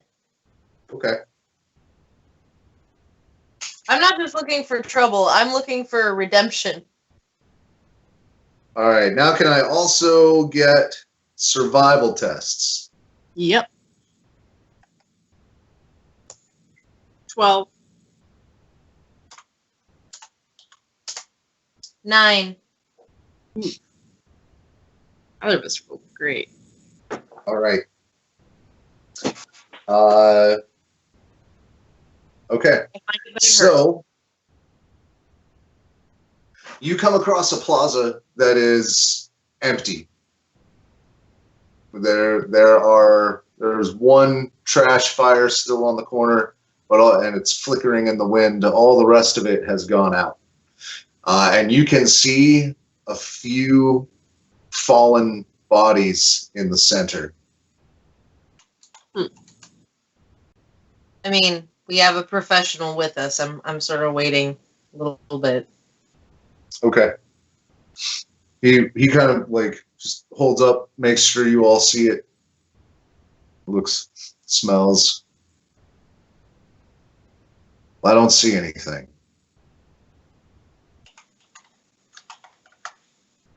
Do There's a lot people of typically just leave the bodies? Nope. Nope.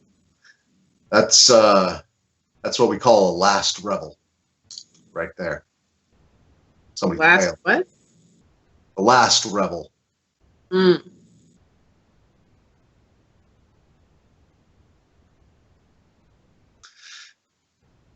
Well,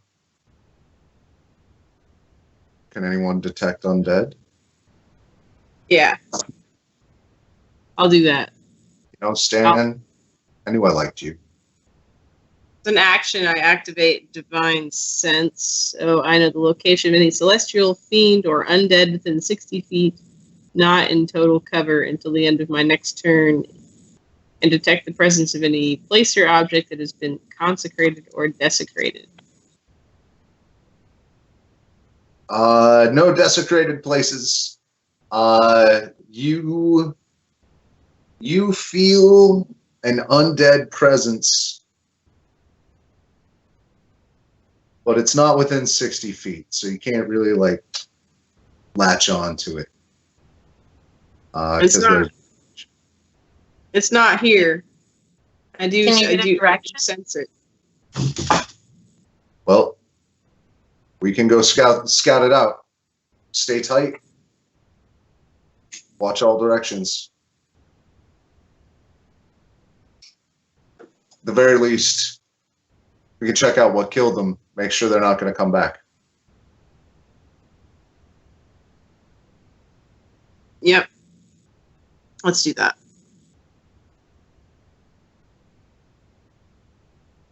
So, you guys approach. You see that they all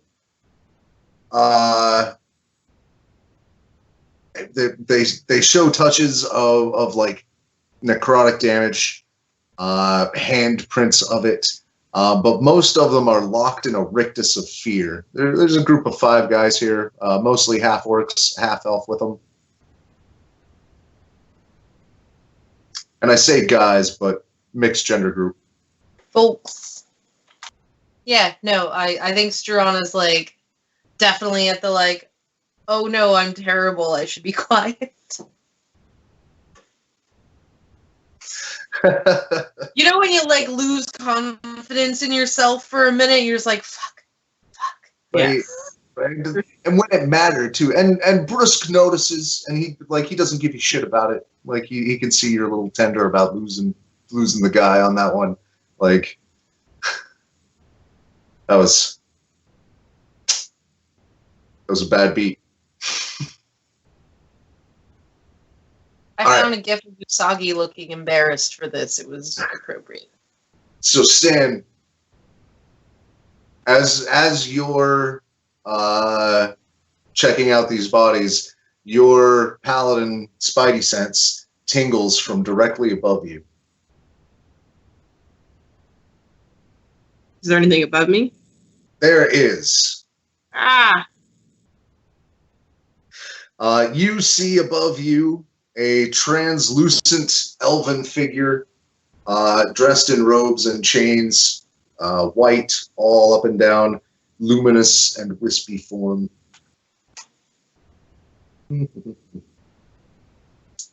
That's exciting. And it is flying down angrily at you. I'm gonna swing at it. Is it my turn? We're going to pause right there and finish this combat when we come back. And welcome back to the, potentially thrilling conclusion or awful TPK. We'll see how it goes. Stan has just noticed with his paladin senses that from above them, they are being descended upon by a wispy, elven, ghostly, luminous figure.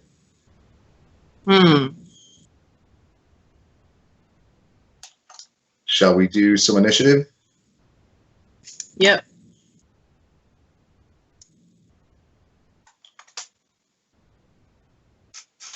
$16. Also 16. Ha. Man, you guys are really good at that today. You first, Stan. You first. No. You go first. That's how I figure most of our fights start today. All right. Well, if I'm going first. Is there anything before me? No. Because Brusque also rolled a 16. Go ahead, Stan. 17 to hit it. She's still about 40 feet up from you. Oh. Straight up. So 40 feet up. Yes. Well, about 60 is when you would have caught wind of her. So I'm going to cast Moonbeam where she is. Okay.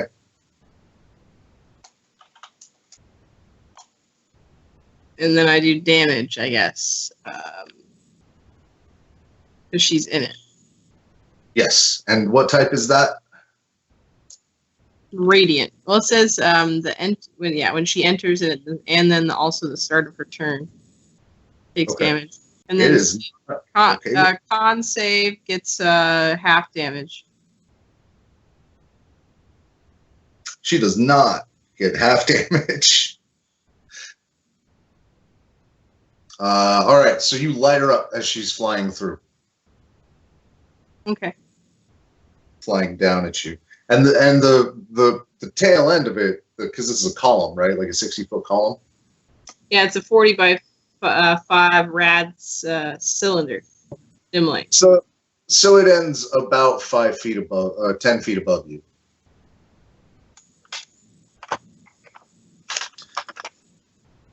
Sweet. And that was one action. And I think that's my turn. Move bonus. No, I'm staying where I am. Right Okay. in the middle of it. All right, Sword strong. whip. Okay. Sword whip. What's the range on that? 30? Is she out of it? 60 feet up. Oh, I thought you said she was not that many feet up. But she's up. Up. Direction up can totally, I can cast fire on things that are up. Yes. This is much safer this way. Yes, and you're on one of the open plaza squares too, so it's you don't have the choking in.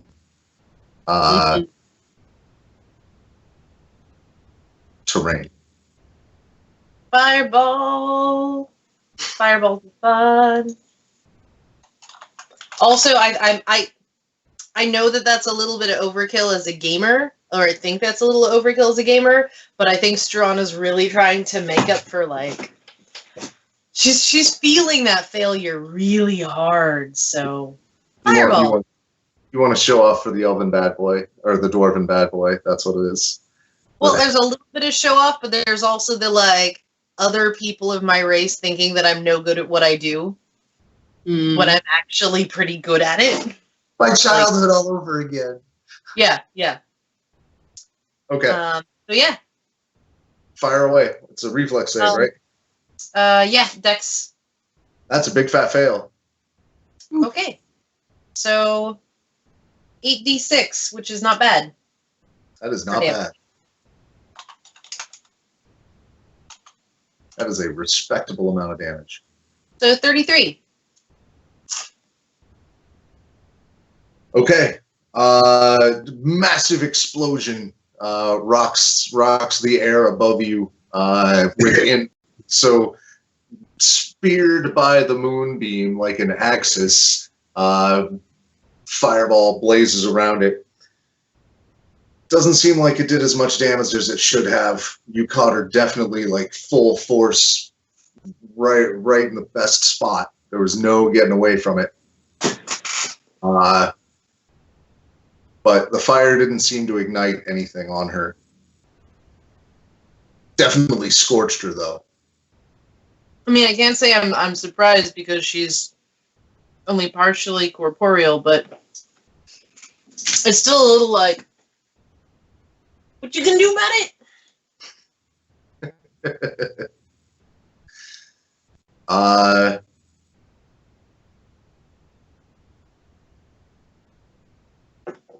Brusque holds his action. Oh, unless there was movement or bonus actions, anything else you wanted to do?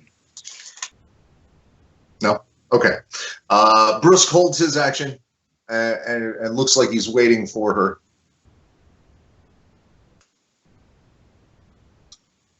But she does not descend. She drops down to 30 feet and lets out a horrific scream. It fills your ears with the screams of the damned, and I need Constitution saves. Are you within 10 feet of me, Struana? Shit. Oh, wow. What? What? Are you within 10 feet of me, Struana? Yes. You get a +3 to saving throws. Cool. You also have a bardic inspiration die. I'm sorry, you said a Constitution, right? Yep.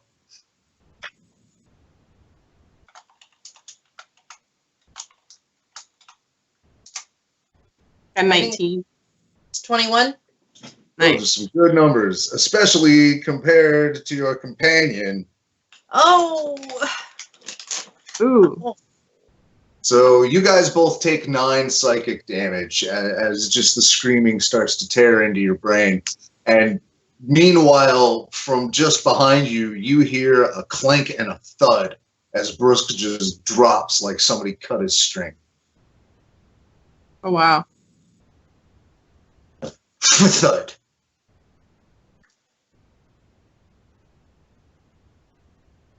Oh dear. And now I also need a DC 30. No, everybody here is immune to fear because everybody's hanging out near Stan, so that power doesn't mean anything. We're back to the top of the round. She seems perturbed that you're not more bothered by them. Why aren't they afraid? I'm gonna jump the gun on Stan and poison whip her, or not poison whip, thorn whip her. Okay. Let me open that page back up. I don't have this memorized. I swear I can memorize those security applications, but I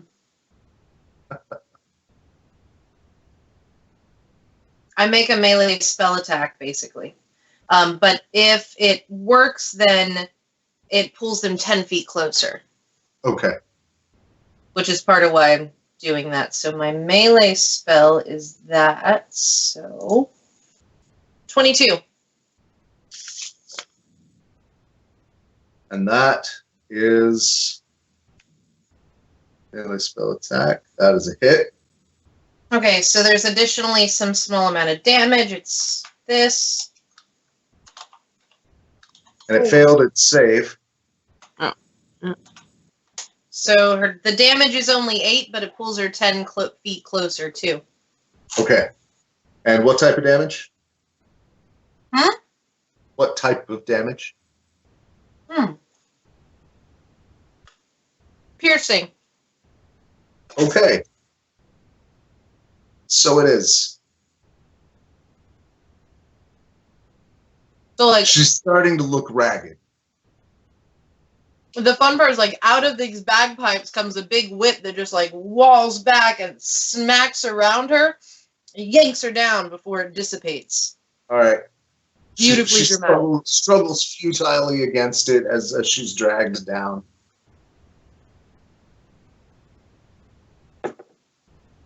Indiana Jones.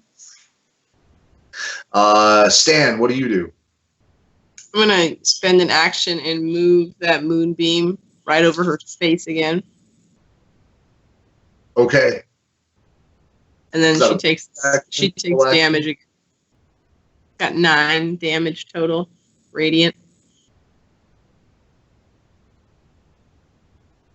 Okay. And how far away is it? 20 feet straight up. As a bonus action, I'm going to use Compelled Duel. Okay. So he needs to, or it needs to make a Wisdom save or be disadvantaged to attack creatures that aren't me. She made that one. Anything happen on a success?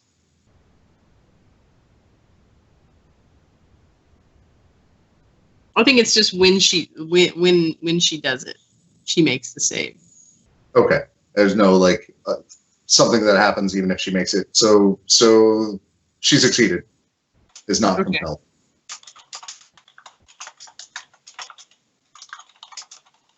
And that's my action. Her turn.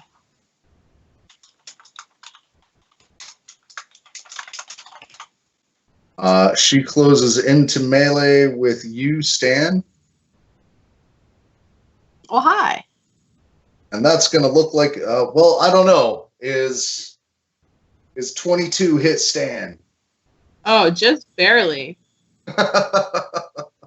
And only because you don't have your second shield up. It's true. Oh, wait. Do I have my second shield up? It's a new item. You were prepared for a fight. I would say, like, it's okay to have activated it going in.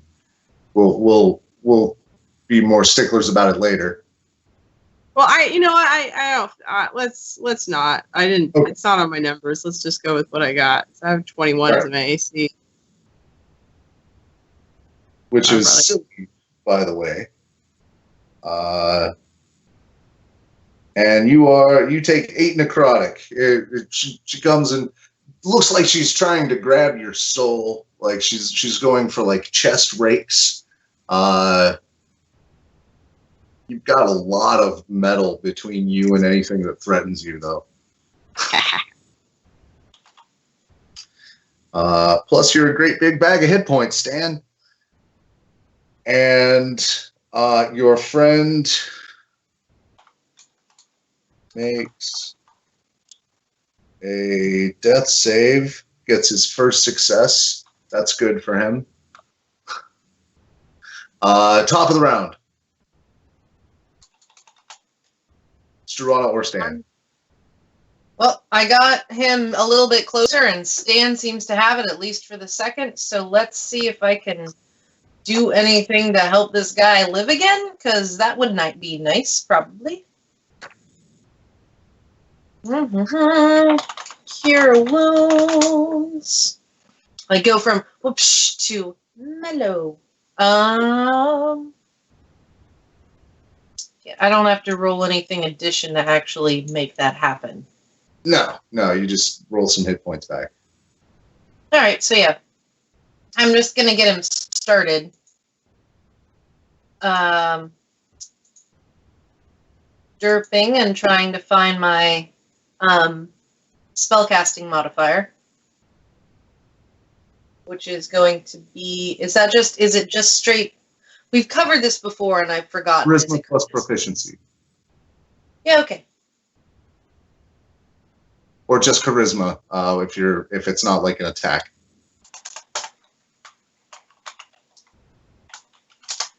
So that's 10 to cast some. I'm sorry. Wait. I totally screwed that up. Right. You don't have to roll the hit. You just have to roll the heal. No, it's 1d8 plus that. That's what it is. And that's how many hit points he regains. So he gets back... You do. 7 hit points. Okay. So, his eyes shoot open, and you see them change. They're like the pupils go really, really wide, and then they take on a slit. You see them go from hazel to yellow, and the markings, the coloring of his skin begins to change, and fur starts to tuft out from his beard into something a little more tigery.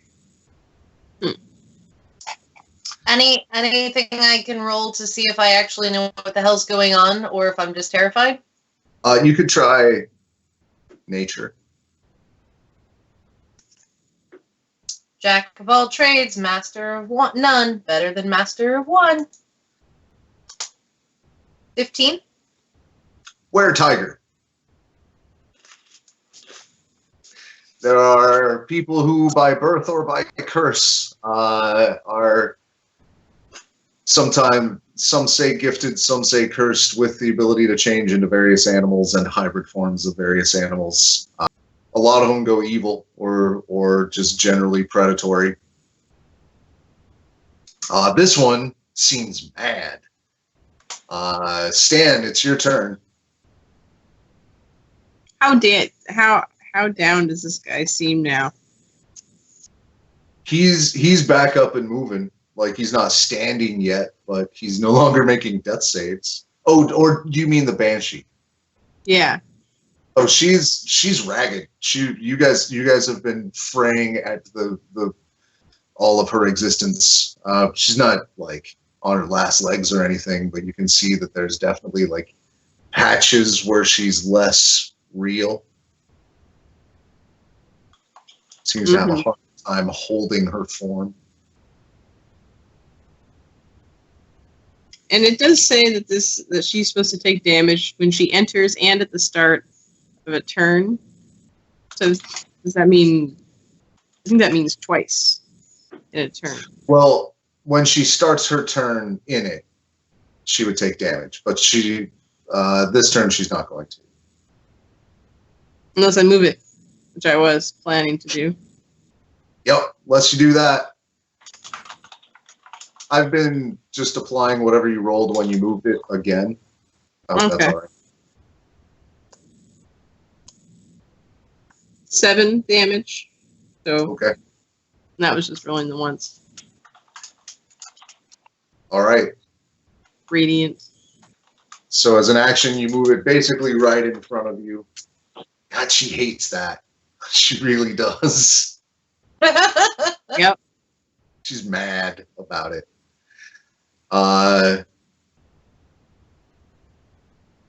Your friend now has an action, and he's just like turns over onto all fours and springs straight up at her. Like he's changing midair into claws and fangs and stripes and muscle.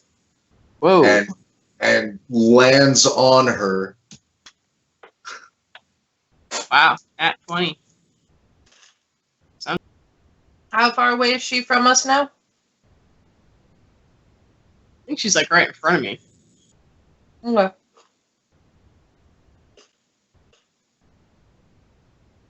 Well, damage rolls were a little bit shitty, but just starts clawing the bejesus out of her, and with one of the claws has thrust significantly into the incorporeal form of her face, and it looks like his claws are lodged there good.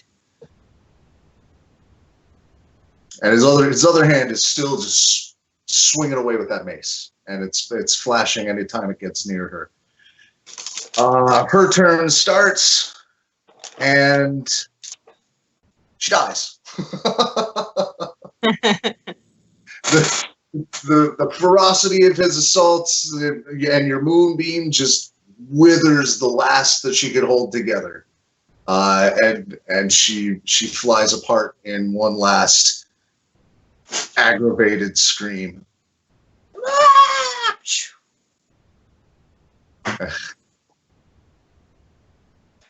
And he's left like breathing heavily in front of you. I can. Would you like some help with that, friend? I can. It's fine. Cure some. It's fine. It comes back fast in this form. It's fine. And you can see like color already returning to his cheeks. Were-tigers have regeneration, as it turns out.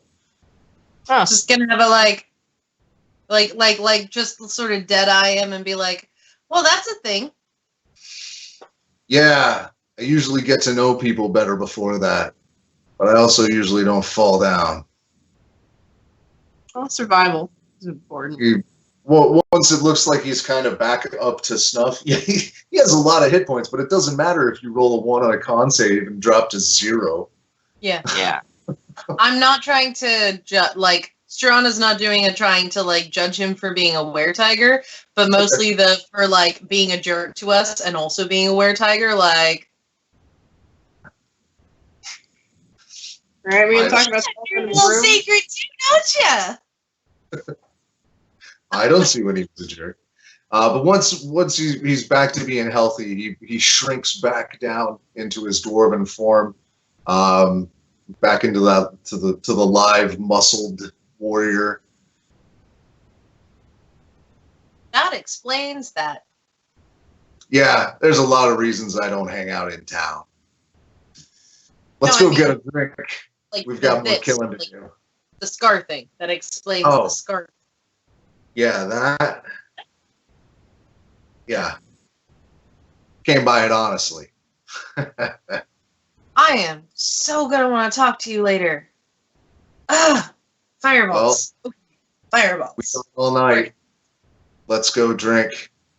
You guys can tell me more about what you think you're going to do against Boranor. And we will close the session there. You guys have thus far had a successful revel, a night of drinking and undead killing, because that's how you have a party in the poor area.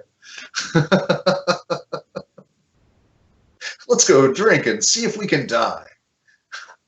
I mean, that's that's the best part. We drink and we drink and we die. We drink and we die and continue to drink. All right. Any more of that, and Dennis Leary will sue me. So, yeah, like he cares. Anyway, that's been a Bard's Tale. Thanks everybody for watching. If you like what you see, hit the like button. If you want to see more, hit the subscribe button. And if you think we could do better, toss us a couple bucks on Patreon and get us some tools. Meanwhile, from all of us here, say your names all together. Alice. 100% every time.